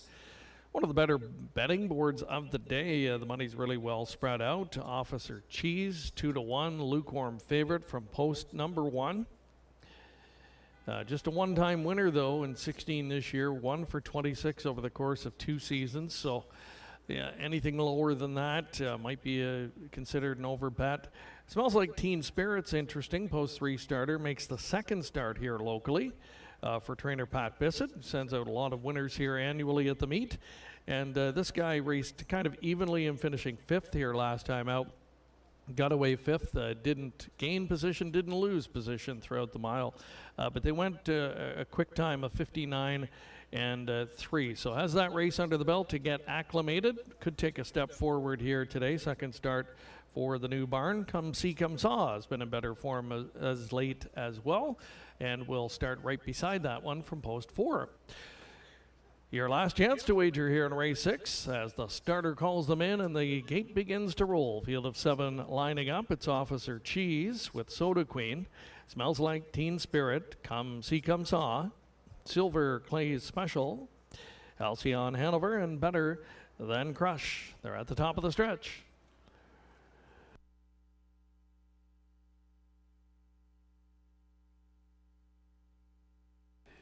Here they come.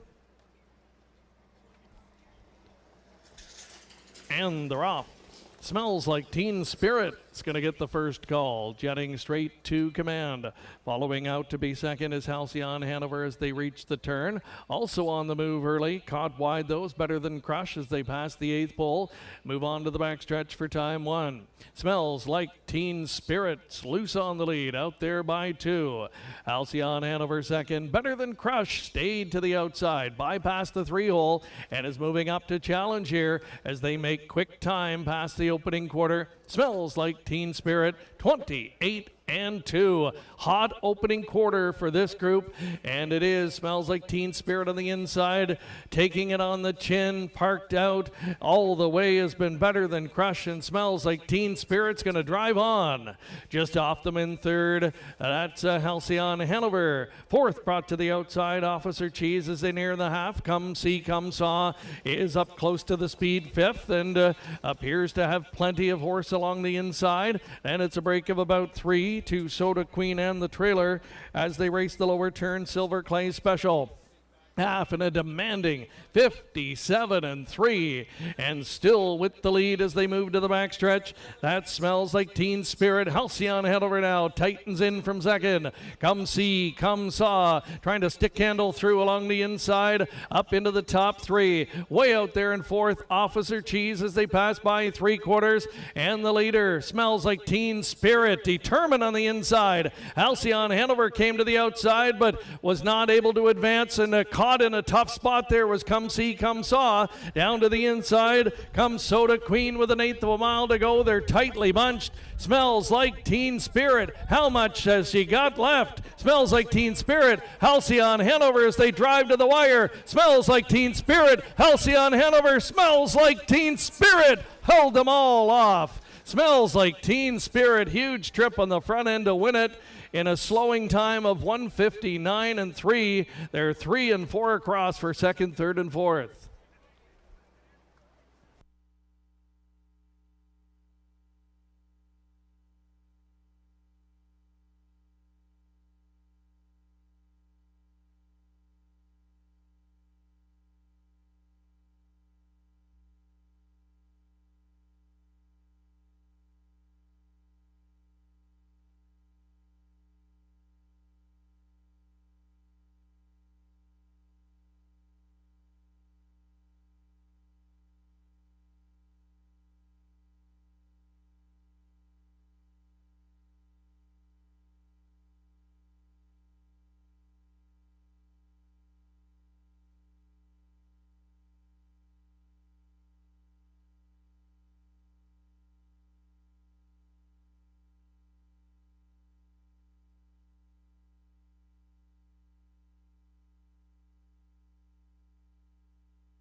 Top 4 posted unofficially. 3, 2, 5, 6. 3, 2, 5, and 6, your top 4 unofficial.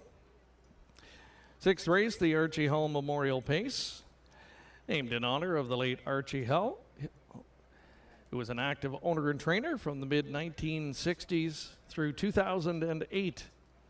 His final beloved racehorse, Hawaiian Typhoon, enjoyed his retirement over the past 16 years, right here in Huron County with Archie's daughter Brenda and his 2 grandsons, Victor and Bryce. The Hall family would like to thank Clinton Raceway for holding the memorial race today to help keep the loved ones' memories alive. And it's wonderful to have them on hand here today to celebrate the life of the late Archie Hall.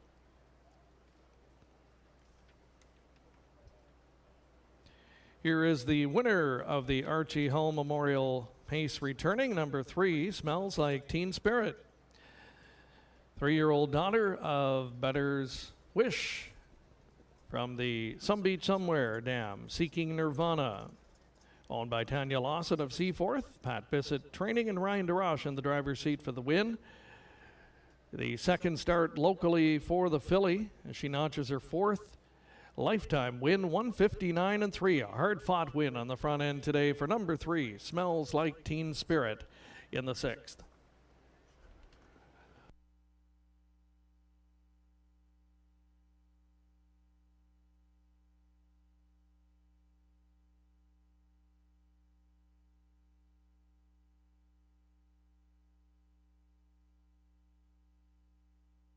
Race 6 official. Prices are up. Smells Like Teen Spirit, $12 for the win. The 3-2 exact debate, $54.20. Dollar trifecta, $180.50. Note there were no winning superfecta combinations sold on the combination of 3, 2, 5, 6. It will pay out on 3, 2, 5 all. So keep that in mind for those who played the superfecta. It will pay out on 3, 2, 5 all. And a 20-cent combination returning just over $53. Here's the complete finish order from the top down: 5, 2, 1, 6, 3, 4, 7. It's late pick 4 time coming up next. The pick 4, $1,500 guaranteed pool, starting in the upcoming 7th. Full field of 8 pacers to go postward. No changes, 5 minutes to post.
Stepping onto the track, horses and drivers for today's 7th race, the Don Dupy Memorial Pace. Number 1, Crazely, Rick Wade, and Linda Grummett. Share ownership, Louis Gregg does the driving.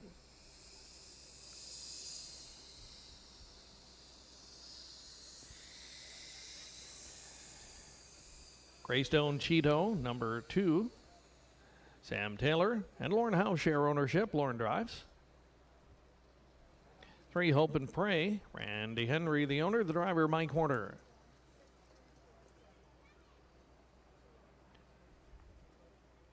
Arjan Looker, number 4, Todd Ratchford on the bike, 4, Larry Lane.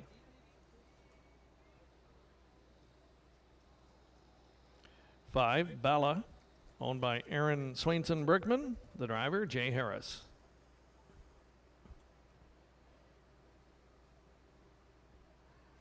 6, Nanny Bernice, Ryan DeRoche in the bike for Janice Hubbard. Bragas is number 7. Milton Young, the owner, driver Paul McKenzie. And Jules Diamond Eyes, number 8, Rebecca Williamson, the owner, the driver Daryl Thiessen. Full field of 8 for the 7th race. It's the opening leg of the Pick 4 wager. Pool guaranteed at $1,500. Exacta Tri-Superfecta wagering offered up here as well. They line up the gate in just over 2 minutes.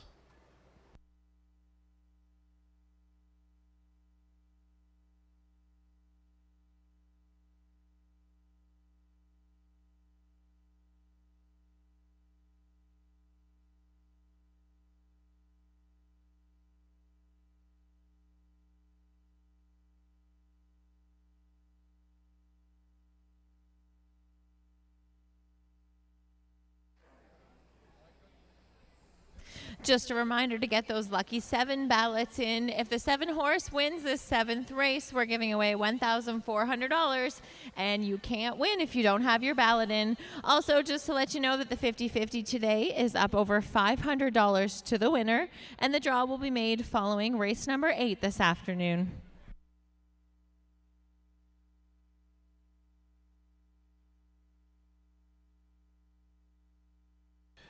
We want to remind everyone as well that coming up next Sunday afternoon, it is closing day 2024 here at Clinton Raceway. The annual Charity Drivers Challenge will be happening, the 44th annual edition of that incredible fundraising event for the Clinton Legion. And that'll be taking place next Sunday afternoon. A fundraiser as well for Seaforth, Clinton, and Exeter branches of the Legion. So always a fun-filled day. You've got the chicken dinner, tickets available for $25. That'll be happening next Sunday afternoon from 4:30 to 5:30 as well. We've got a special challenge happening where you could win up to $500 in our free challenge. That'll be taking place on that day as well. And don't forget that the RCMP musical ride will be happening following the races next Sunday on track. It's going to be a huge day, incredible way to wrap up the season. Not only wrapping up a season, going to wrap up an era here at Clinton Raceway, as the old grandstand is scheduled for a demolition, and a new modern grandstand going to be built prior to next season. So exciting times here at Clinton Raceway as the 2024 season will come to a close next Sunday afternoon, featuring the 44th annual Charity Drivers Challenge. Full details in the back of your racing program this afternoon. Hope you can join us for that with post time at 1:30. Last chance to move in and wager here on race 7. Time winding down. If you're playing the Pick 4, again, you're playing into a $1,500 guaranteed pool. Favorite here in the opening leg is Larjan Looker, who has been winning at close to a 50% rate this season, and most of the recent races have come over the 5/8 mile oval at Grand River. This son of Better Than Cheddar, he's held his form really well this season. The last time we saw him here, July 7th, it was an absolutely dominant win on that occasion. And something similar to that today should make him a prime win contender. He's got a good post to work with here as well, and he's even money on the board. Less than 2 minutes to make your selections. Time winding down.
It's post time.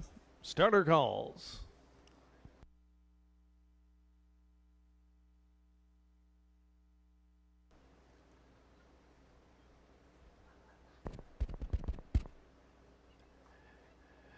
It's a field of 8 moving in and lining up for today's 7th race.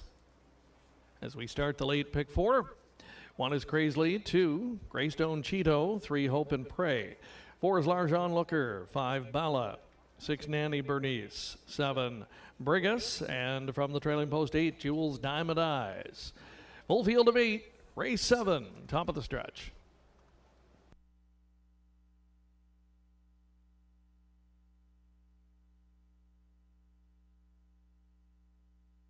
Starting gate swings off the turn, and here they come. And they're off. And jetting from the far outside, that's Brigas trying for the lead. Down the middle, though, fastest away, Larjon Looker as they sweep into the first turn. Larjon Looker makes the front. He's a bit bumpy gated there around the first turn, but has established a clear lead going into the backstretch with Bala coming away in second. And Brigas will settle away in that third spot early. Nanny Bernice got a good early spot in the fourth, caught wide in fifth spot as they arrive at the opening quarters, Hope and Pray. Inside of that one is Greystone Cheeto. And then the back markers are Jules Diamond Eyes, and at the inside trailing, that's Crazily. 29-1 the opening quarter time, and the field passes 3/8. They're chasing the favored Larjon Looker. Larjon Looker shows the way. Now coming to call first over as they near the halfway point, Nanny Bernice. Inside with the tripsman Bala, swinging to the outside. Brigas making a second move. Out and underway, but third over with excess covers Greystone Cheeto. Saving ground and moving up several positions on the inside. That's Crazily. Half in a minute and 1/5. They travel into the backstretch second time, and it's Larjon Looker controlling things up front. Now getting closer is Nanny Bernice. Up to the saddle pad in second spot. Bala continues to draft in third. Brigas pulls the trigger 3 wide. Crazily along the inside. Gapping on cover back there in sixth is Greystone Cheeto. At the inside of that one, Jules Diamond Eyes. They stack up 3 wide into the final turn. 3/4 and 1:30, and they're now heads apart on the front end. Larjon Looker clinging to a short lead, and will have to find more as they swing home. Brigas continues to rally. Down the center is Nanny Bernice, but Larjon Looker, as soon as they straightened up, found another gear, and it's Larjon Looker to win. Brigas, big multiple move effort to be second. It's dead tight for third, 1:59 and 3.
The top 4 finishers now posted. Unofficially, it's 4785.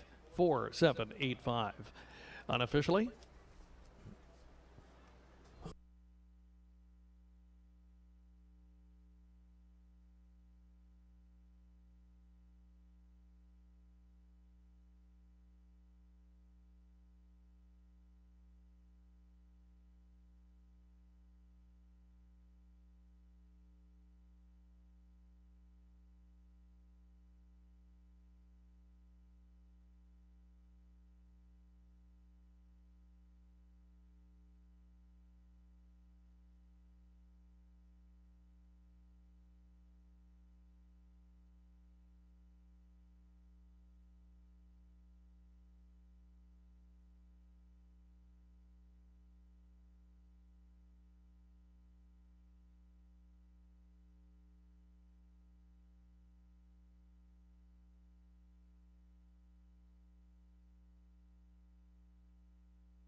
Here is the winner of race number 7. It's the 4 Larjon Looker, 3-year-old colt son of Better Than Cheddar from the Western Ideal mare, Double Ideal.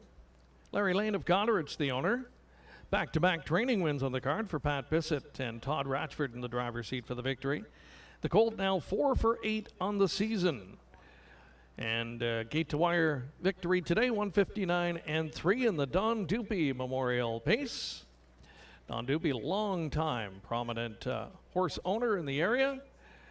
Very well-known figure, and great to have family and friends of the late Don Dupy on hand to celebrate his wonderful life today as part of our All Memorial Day here at Clinton Raceway. Race 7 is now official, and it's Larjon Looker returning $380. The 4-7 exacta paid $23.90. Dollar trifecta $50.10, and the superfecta for $1, $280.95. Recapping the complete finish order from the top down, it should read 7, 6, 8, 1, 4, 5, 2, 3 on the bottom. Next up is race number 8, start of our late pick 3, scratch 4, Azucar Pipe Dream. Also eligible, does not go. Field of 7 coming up next.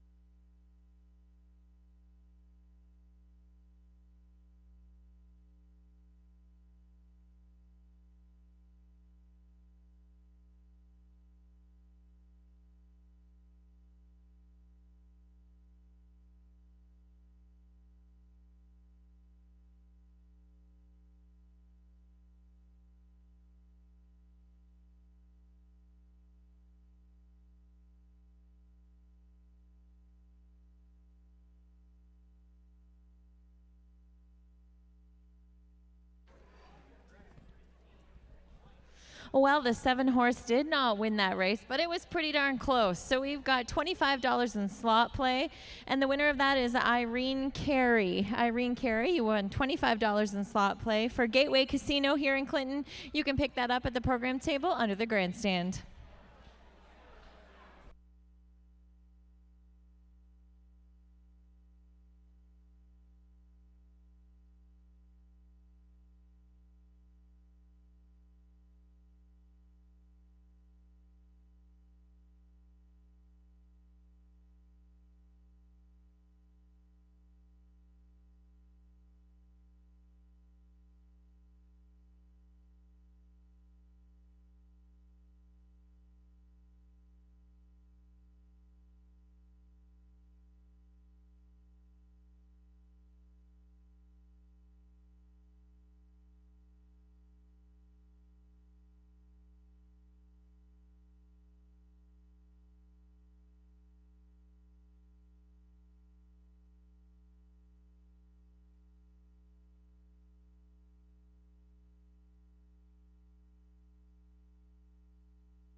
the track starters in the 8th race, it's the John Moffett Memorial Pace for fillies and mares.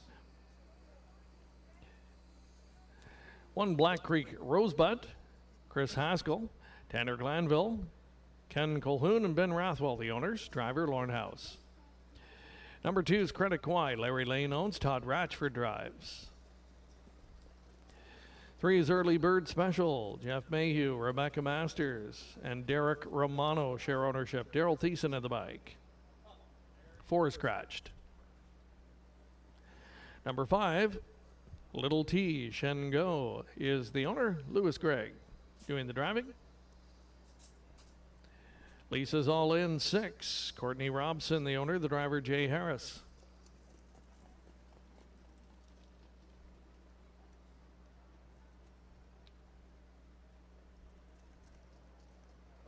Sky Velocity is the 7. Gary McDonald owns. Paul McKenzie doing the driving. And 8, My Outside Voice. Kathy McClure owns. Dustin McClure will steer. And that's your field of 7 for race 8. Start of the late pick 3. Exacta Try. Superfecta wagering offered up as well. They'll be going to the post in just over 2 minutes.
Inside a minute to post time.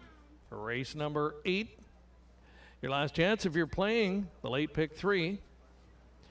Good looking field of 7 filly and mare pacers in this spot. Pretty good betting board as well. Early Bird Specials, the even money choice. And it's been an excellent campaign for the 6-year-old mare. She was able to muster up just a single win last year in 43 starts. She's 7 for 26 this year. Definitely has found her way to the winner's circle on more than one occasion this year. Coming off a narrow loss last time out against Credit Kauai. Going to meet up with that rival again today. And Credit Kauai not getting as much respect as I thought she would after that hard-fought win a week ago. You're getting 5-1 from post position 2. A nice price on that one. Black Creek Rosebud should be a factor here as well. She had the trailing post in that race last week. She'll get the benefit of post number 1 here. So I think a different trip scenario likely in store for Black Creek Rosebud. Real intriguing group of filly and mare pacers here as we start the late pick 3. It's post time for the 8th, the starting gate rolling. They're taking up positions. It's Black Creek Rosebud with Credit Kauai. Early Bird Special. Little T. Lisa's All In. Sky Velocity. And from the second tier, that's My Outside Voice. Field of 7. Race number 8. Top of the stretch.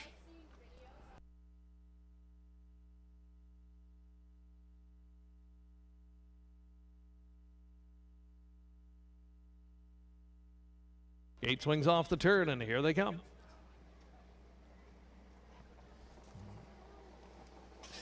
They're often pacing. Credit Kauai is being sent toward the lead. Down on the inside, Black Creek Rosebud protecting pylon position and will come away in second. So forced to take back in third was Early Bird Special as they sweep through the first turn. My Outside Voice emerges in the top 4. Backed off and finding the pylons in 5th is Little T, just up in front of Lisa's All In, and 2 more to the trailer, Sky Velocity. They pass the opening quarter. Credit Kauai has them all seated in behind as she puts up the opening quarter in a snappy 28-1. The front running Credit Kauai on the engine once again this week and leading to 3/8. Tight pocket sitters Black Creek Rosebud. Third and anxious looking, that's Early Bird Special as they make the turn, and Early Bird Special will commit to go first up with just over a half mile to go. Grabbing onto that cover is going to be Little T. My Outside Voice stays put along the inside, will save ground as they race the lower turn. Gearing up in the backfield, second from last, Lisa's All In, and still trailing a Sky Velocity. They were halfway home in a solid 58-4. Spinning onto the backstretch, second and final time, chasing Credit Kauai. Early Bird Special starts to bear down on the pace setter now and is right up alongside and looking Credit Kauai in the eye as they hit 3/4, matching strides up front. They're by that third marker, 28-1, 29-2 in the third. Early Bird Special has now wrestled the lead. Credit Kauai had no answers. Out there in third, left uncovered now, Black Creek Rosebud. My Outside Voice is fourth, needs racing room, but in the meantime, Early Bird Special just gave them the slip, opens up 3, and is long gone. Early Bird Special pouring it on late. Early Bird Special to win. Up for second, Black Creek Rosebud. Credit Kauai held third. Fourth to My Outside Voice, 158-1.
The top 4 finishers posted unofficially.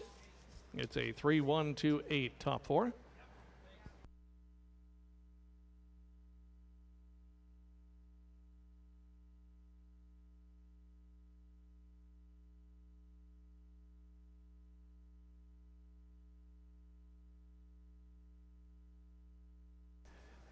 The 8th race today, named in honor of the late John Moffett.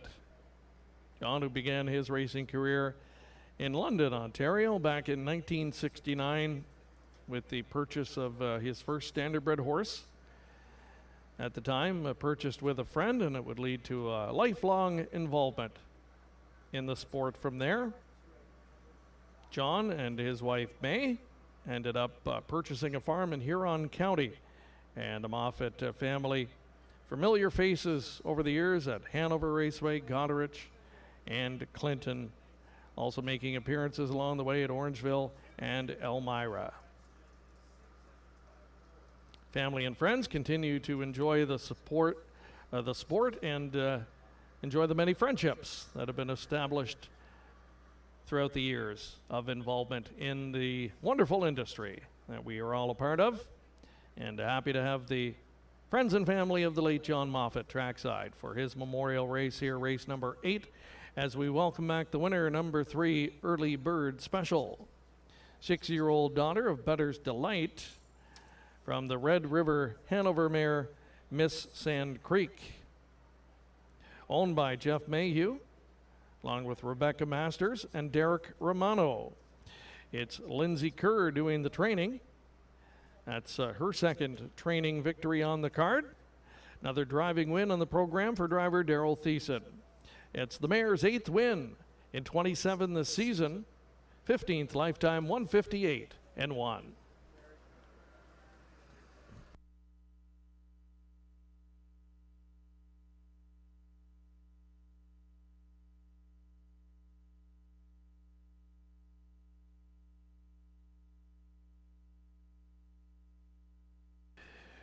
Race 8 is official.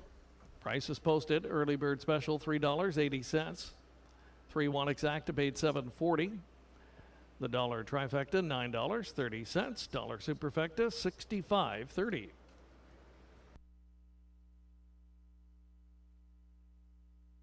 Next up, race number 9, the Wayne Dupy Memorial Trot. Start of the late double. Field of 6 to go postward with no changes.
All right, we're trackside here. We're going to draw our 50-50 this afternoon. The winner's going to take home $727. Go ahead.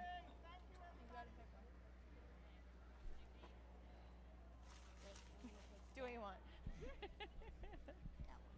Awesome. I will announce the number here. Perfect. Okay, the winning ticket number is 35509-980. 35509-980. If that is your ticket number, you can pick up your winnings at the program table under the grandstand. Once again, thank you this afternoon for supporting the Brussels Agricultural Society and their trackside fundraiser.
Getting a look at the live money situation in the pick 4 today.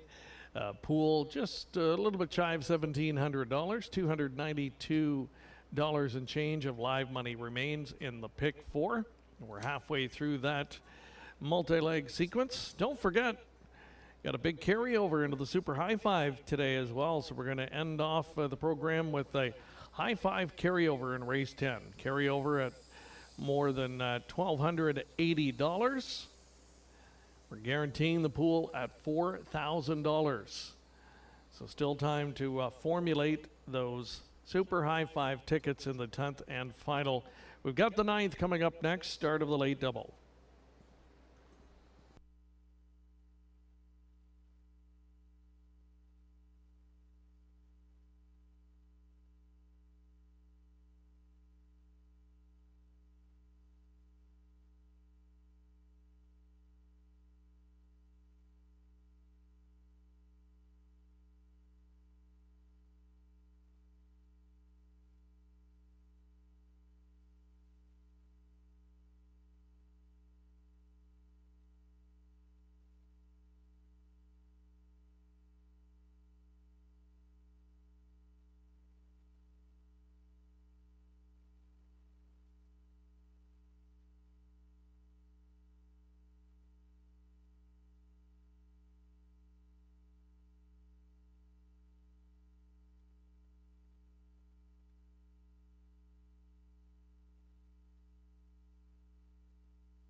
Here are the trotters for the 9th race. It's the Wayne Dupy Memorial Trot. Daylon Midnight's number 1. David Lemon and Gordon Yo share the ownership. The drivers Ryan Darash. Number 2, Telling the Story. Patricia Gibb owns. Daryl Thiessen drives. 3's Wolfpack Attack. Joe Shaw and Bill Shaw, the owners. Driver Mike Horner. Number 4, Steel Reserve, has Paul McKenzie at the lines. Shares ownership with David Sheehan.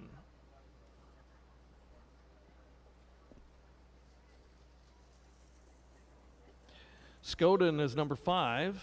Louis Gregg in the driver's seat for James Hasty and Ruth Moore. It's Sally Deal completing the field.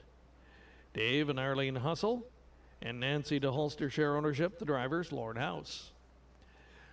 A trotting 6-pack in the start of the late double. They go to the post in just over 2 minutes.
Inside 2 minutes of post time, less than 2.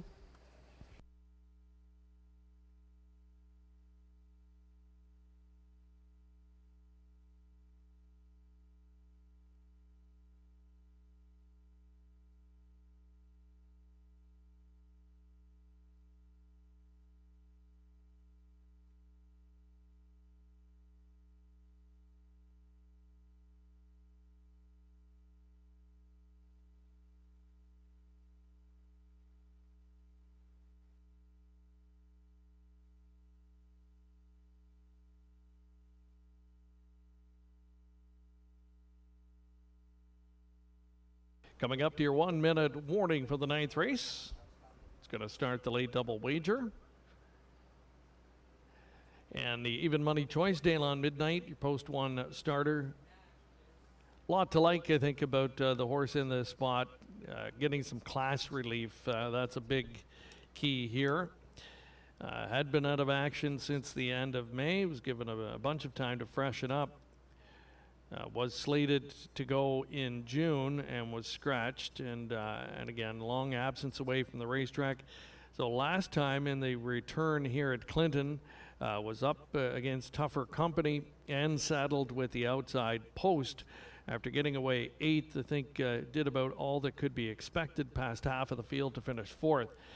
Now back on a regular rotation, down in class, post relief. I think it all points to potential winning effort for Daylon Midnight, trying to notch his 13th career tally here. 6-year-old gelding as he closes in on $100,000 now in career earnings. Others will try and have something to say about that, including Steel Reserve, who's been a high win percentage type over his career. The 12-year-old gelding still ultra competitive every time he goes behind the gate for Paul McKenzie, the driver who also trains this guy and co-owns. 12-time winner, 34 career wins, $355,000 in the bank. He's a classy individual and should make his presence felt here. Your last chance to wager as the starting gate begins to roll for race number 9. Field of 6 trotters moving in. Daylon Midnight with Telling the Story, Wolfpack Attack, Steel Reserve, Scoden, and it's Sally Deal. Outside in post 6, they're at the top of the stretch.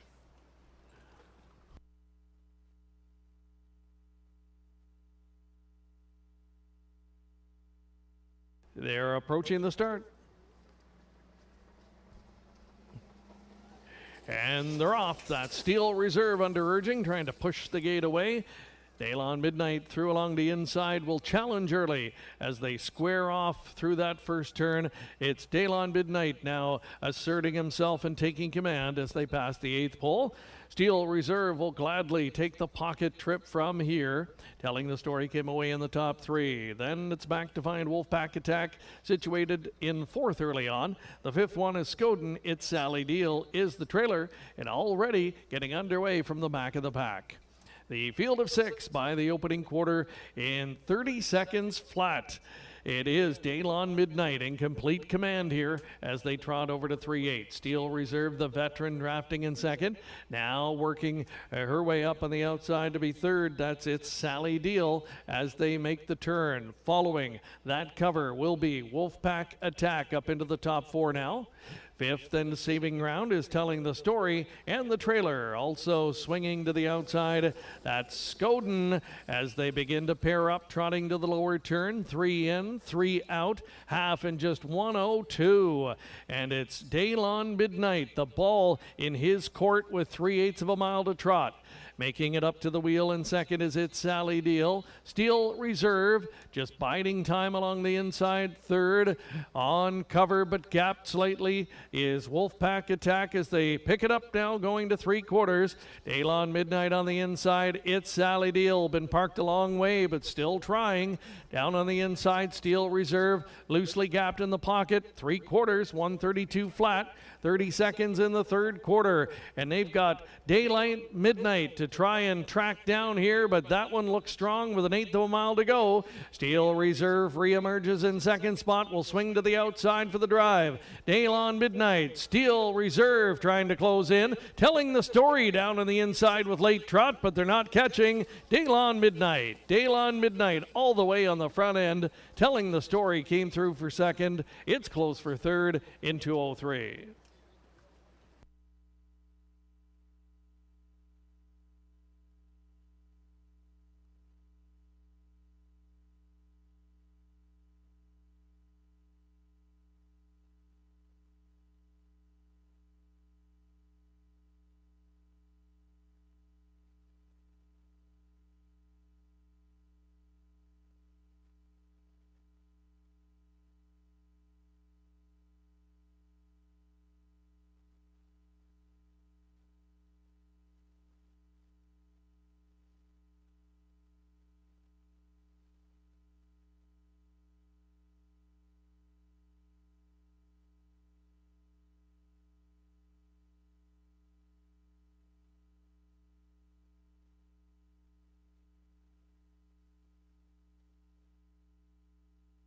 Top four finishers now posted unofficially. It's 1, 2, 4, 6. Top four finish order.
Returning into the winner's enclosure, ninth race winner, number 1, Daylon Midnight.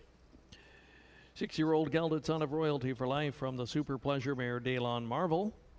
David Lemon of London and Gordon Yeo of Calgary, Alberta share in the ownership. Jennifer Pinkerton is the trainer, and Ryan DeRoche picking up a driving double on the Sunday afternoon card. Daylon Midnight scoring in the Wayne Dupy Memorial Trot. We welcome friends and family of the late Wayne Dupy. Another fixture certainly around this part of the province and here at Clinton Raceway over the years. Wayne passed away last summer, but his memory certainly lives on, and wonderful to have a race in his honor here this afternoon. The Wayne Dupy Memorial Trot going to Daylon Midnight. Congratulations to the Connections.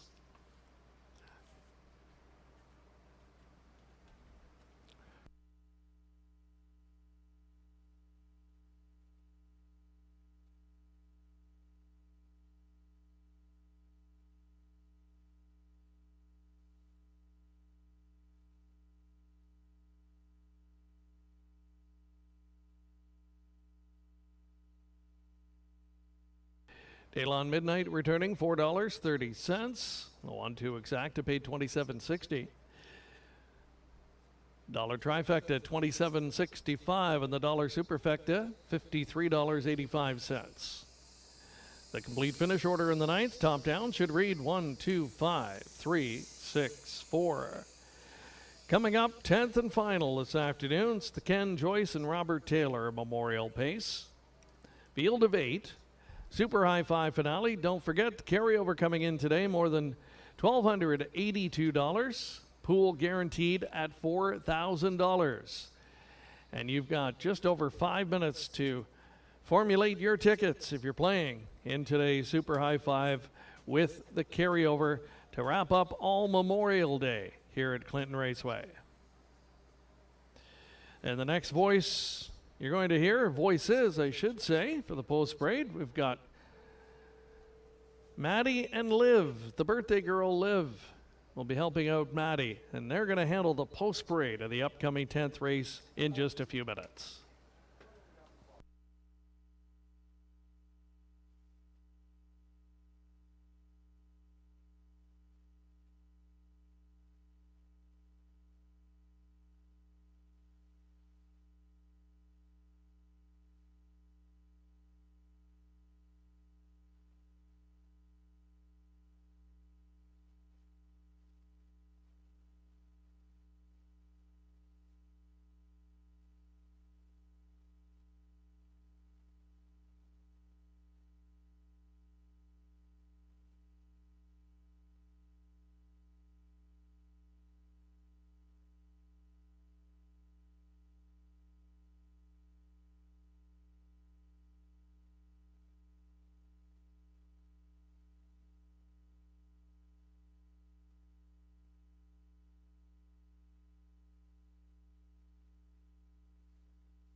That's our call to post for race number 10. It is a 1 mile pace.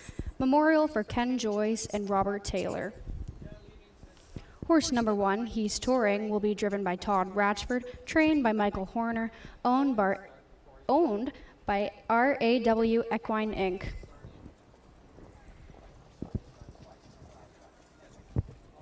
Horse number 2, Marina Del Rey, will be driven by Paul McKenzie, trained by George McClure, owned by Catherine and Darcy McClure. Horse number 3, Keystone Taz, will be driven by Louis Gregg, trained and owned by Riley Simpson. Number 4, Shanghai Kai, will be driven by Lauren House, trained by Scott McNiven, owned by Kimberly McNiven, Bradley Douglas. Horse number 5, Checkers with Grandpa, will be driven by Jay Harris, trained and owned by Courtney Robinson. Horse number 6, Fiscal Policy, will be driven by Michael Horner, trained and owned by Michael Horner.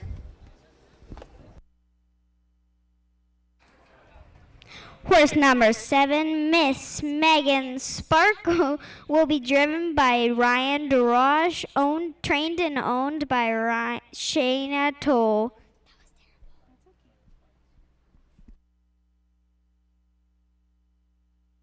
Horse number 8, Keep It in Perspective, will be driven by Daryl Thiessen, trained by Paul Meegans, owned by Stacy Newman and Ontario JJJ Stables.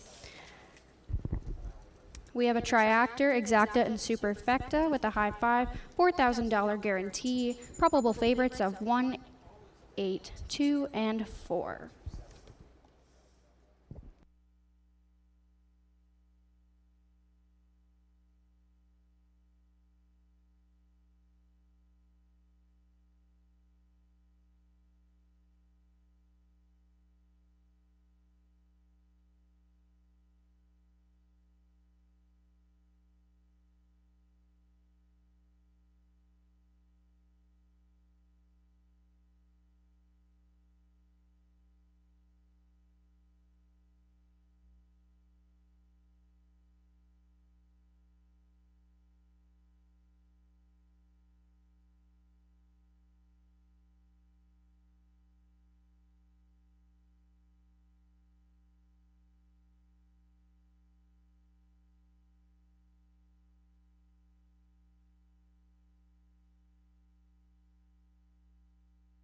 Thank you very much, Maddie and Liv. Great job. Give me a little bit of a break here as we get ready for the Super High Five finale. We got the carryover coming in the High Five, already $2,200 plus of new money. $4,000 guaranteed pool will be well in excess of that, certainly here in this field of 8. Our final race of the afternoon. Just quickly want to remind you, closing day next Sunday afternoon, a 1:30 start time. And it's the 44th annual Charity Drivers Challenge in support of the Seaforth, Clinton, and Exeter branches of the Canadian Royal Legion. A lot happening next weekend, as always, on the big closing day. The Driver Challenge, of course, is the main event. And then following the races, you can stay for the RCMP musical ride, a wonderful Canadian tradition, and it's fantastic to have them back in Clinton next Sunday afternoon. What a way to wrap up the 2024 season and to wrap up the end of an era here at Clinton Raceway, as we mentioned earlier.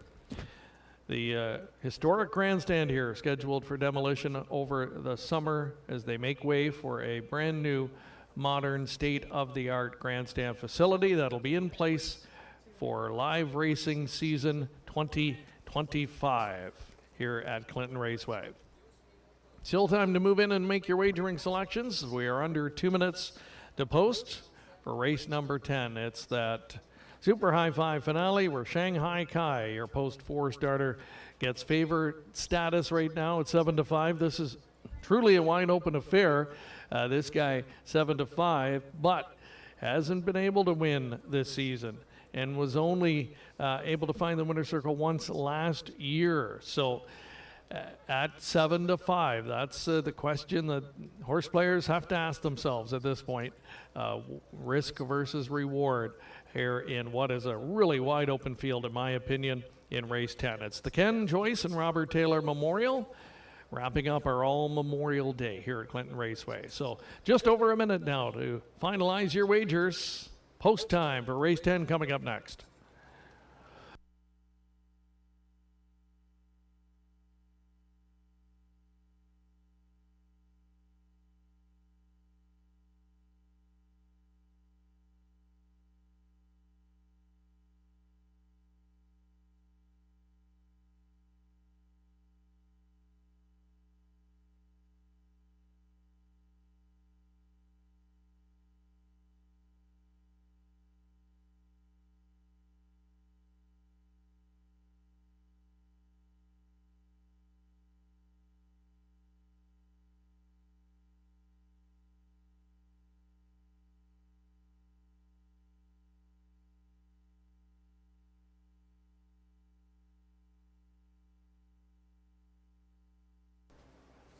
Starting gate getting ready to move into position. Final call to wager. Closing in at $3,500 of new money in the high five pool. Your last chance to move in and play.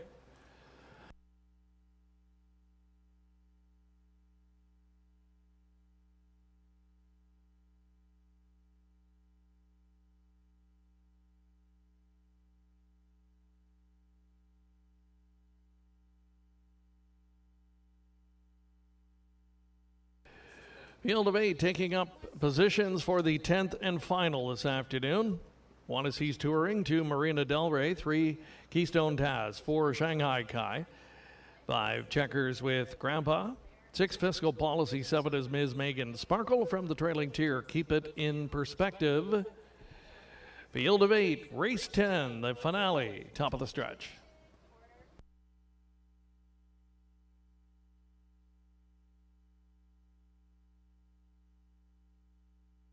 Eight swings off the turn, and here they come.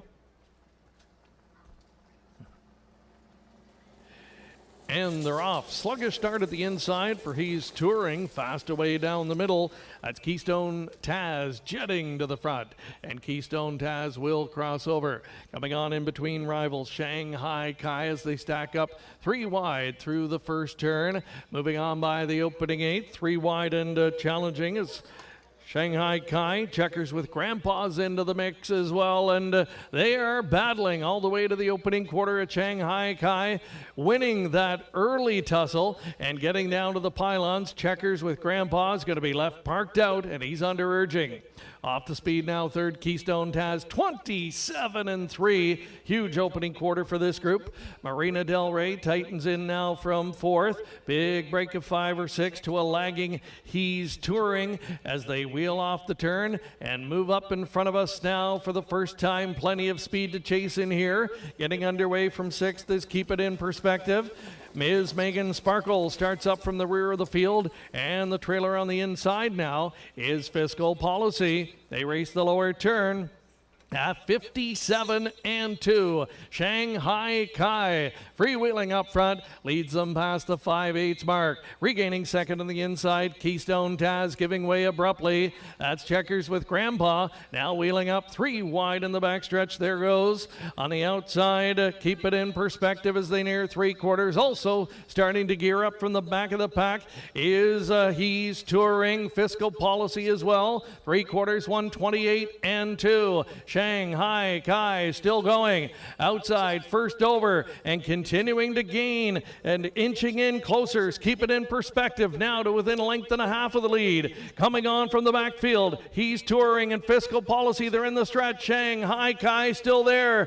Outside, Keep It in Perspective. Shanghai Kai, Keep It in Perspective, and He's Touring. It's Shanghai Kai. He dug deep to win it. Shanghai Kai all the way on the front end in 2 minutes. It's close for second, third, and fourth.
Top 4 finishers posted. It's a 4, 8, 6, 1, 3. Top 5 finish order. 4, 8, 6, 1, and 3. That's your top 5 finish order in the Super High 5.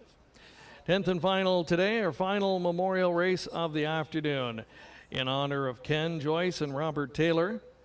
Paul Taylor sponsoring this race in honor of his very well-known family, huge supporters of Clinton Raceway over the years, not only as employees, but of course race fans as well.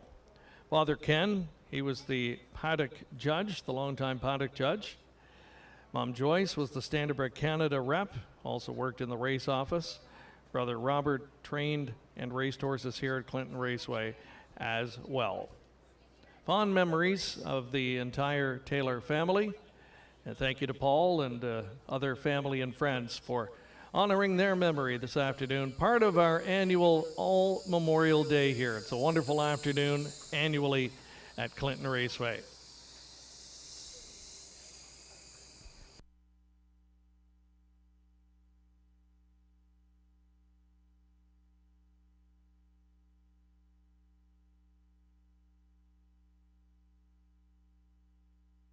And here's the winner of the 10th and final, returning, and boy, did he earn it today. Shanghai Kai, 5-year-old gelded son of Shanghai Phil.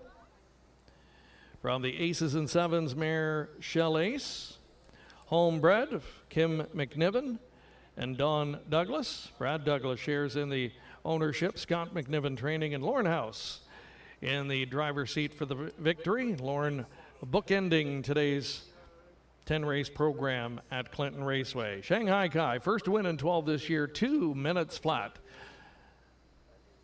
to top the Super High 5 in race 10.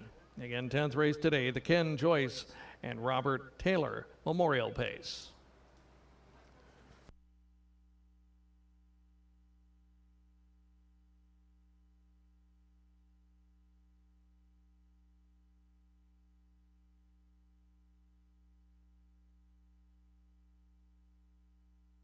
Prices posted. Shanghai Kai returning $3.70.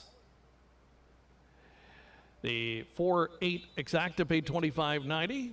Trifecta $59.55. Late double paid $8.80. The pick 3, $1 ticket $15.70. $1 pick 4 $29.60. And the Super High 5 48613, the combination, tremendous payout with a $3.70 winner, a dollar ticket, $3,723.80. That's your $1 payout with a $3.70 heavy favorite on top.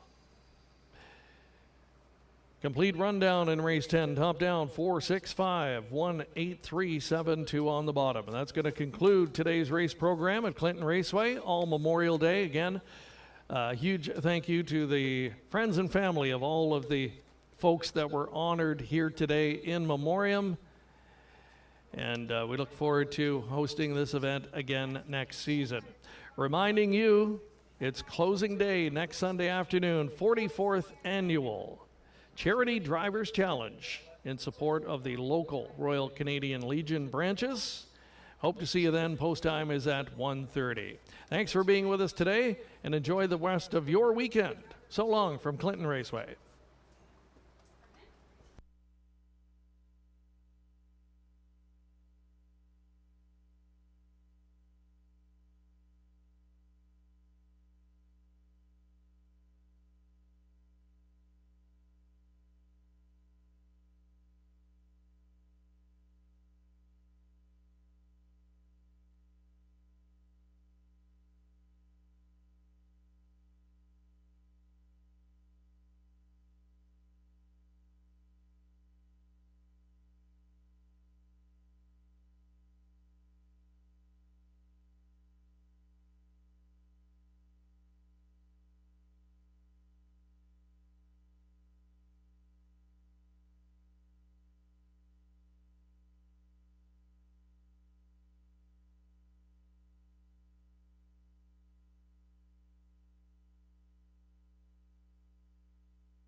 The starter calls our horses.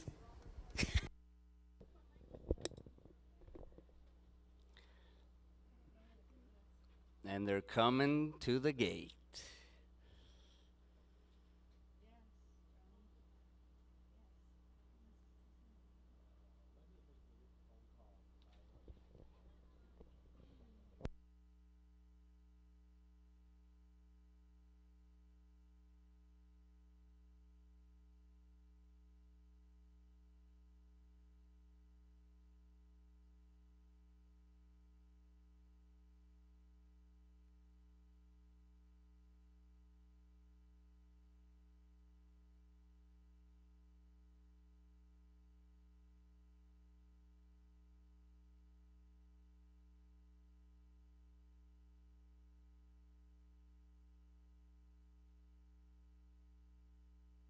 Dealing double heads in front. Next in line, we have Greystone B. Next up, I Am What I Am. Following behind close, we have Miss Me Later. Next up, Left on the Road. Dealing double keeps a quick pace as we come around to the first quarter.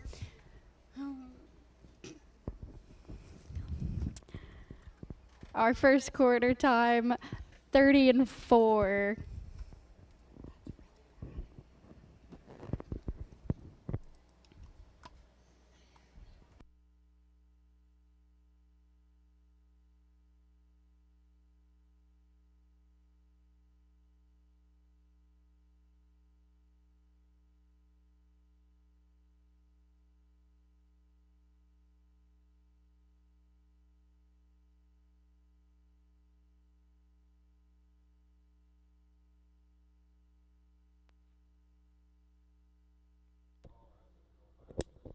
$102-1 at the half.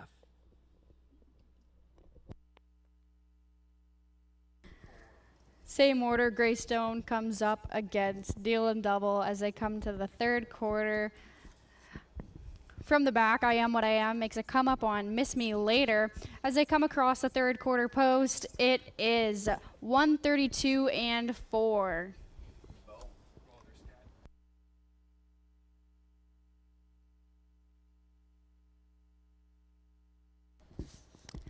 A little battle between Deal and Double and Greystone Bay.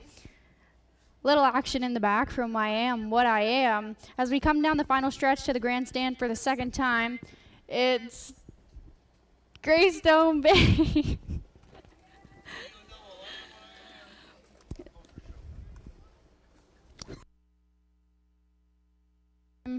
Final time, 203-4.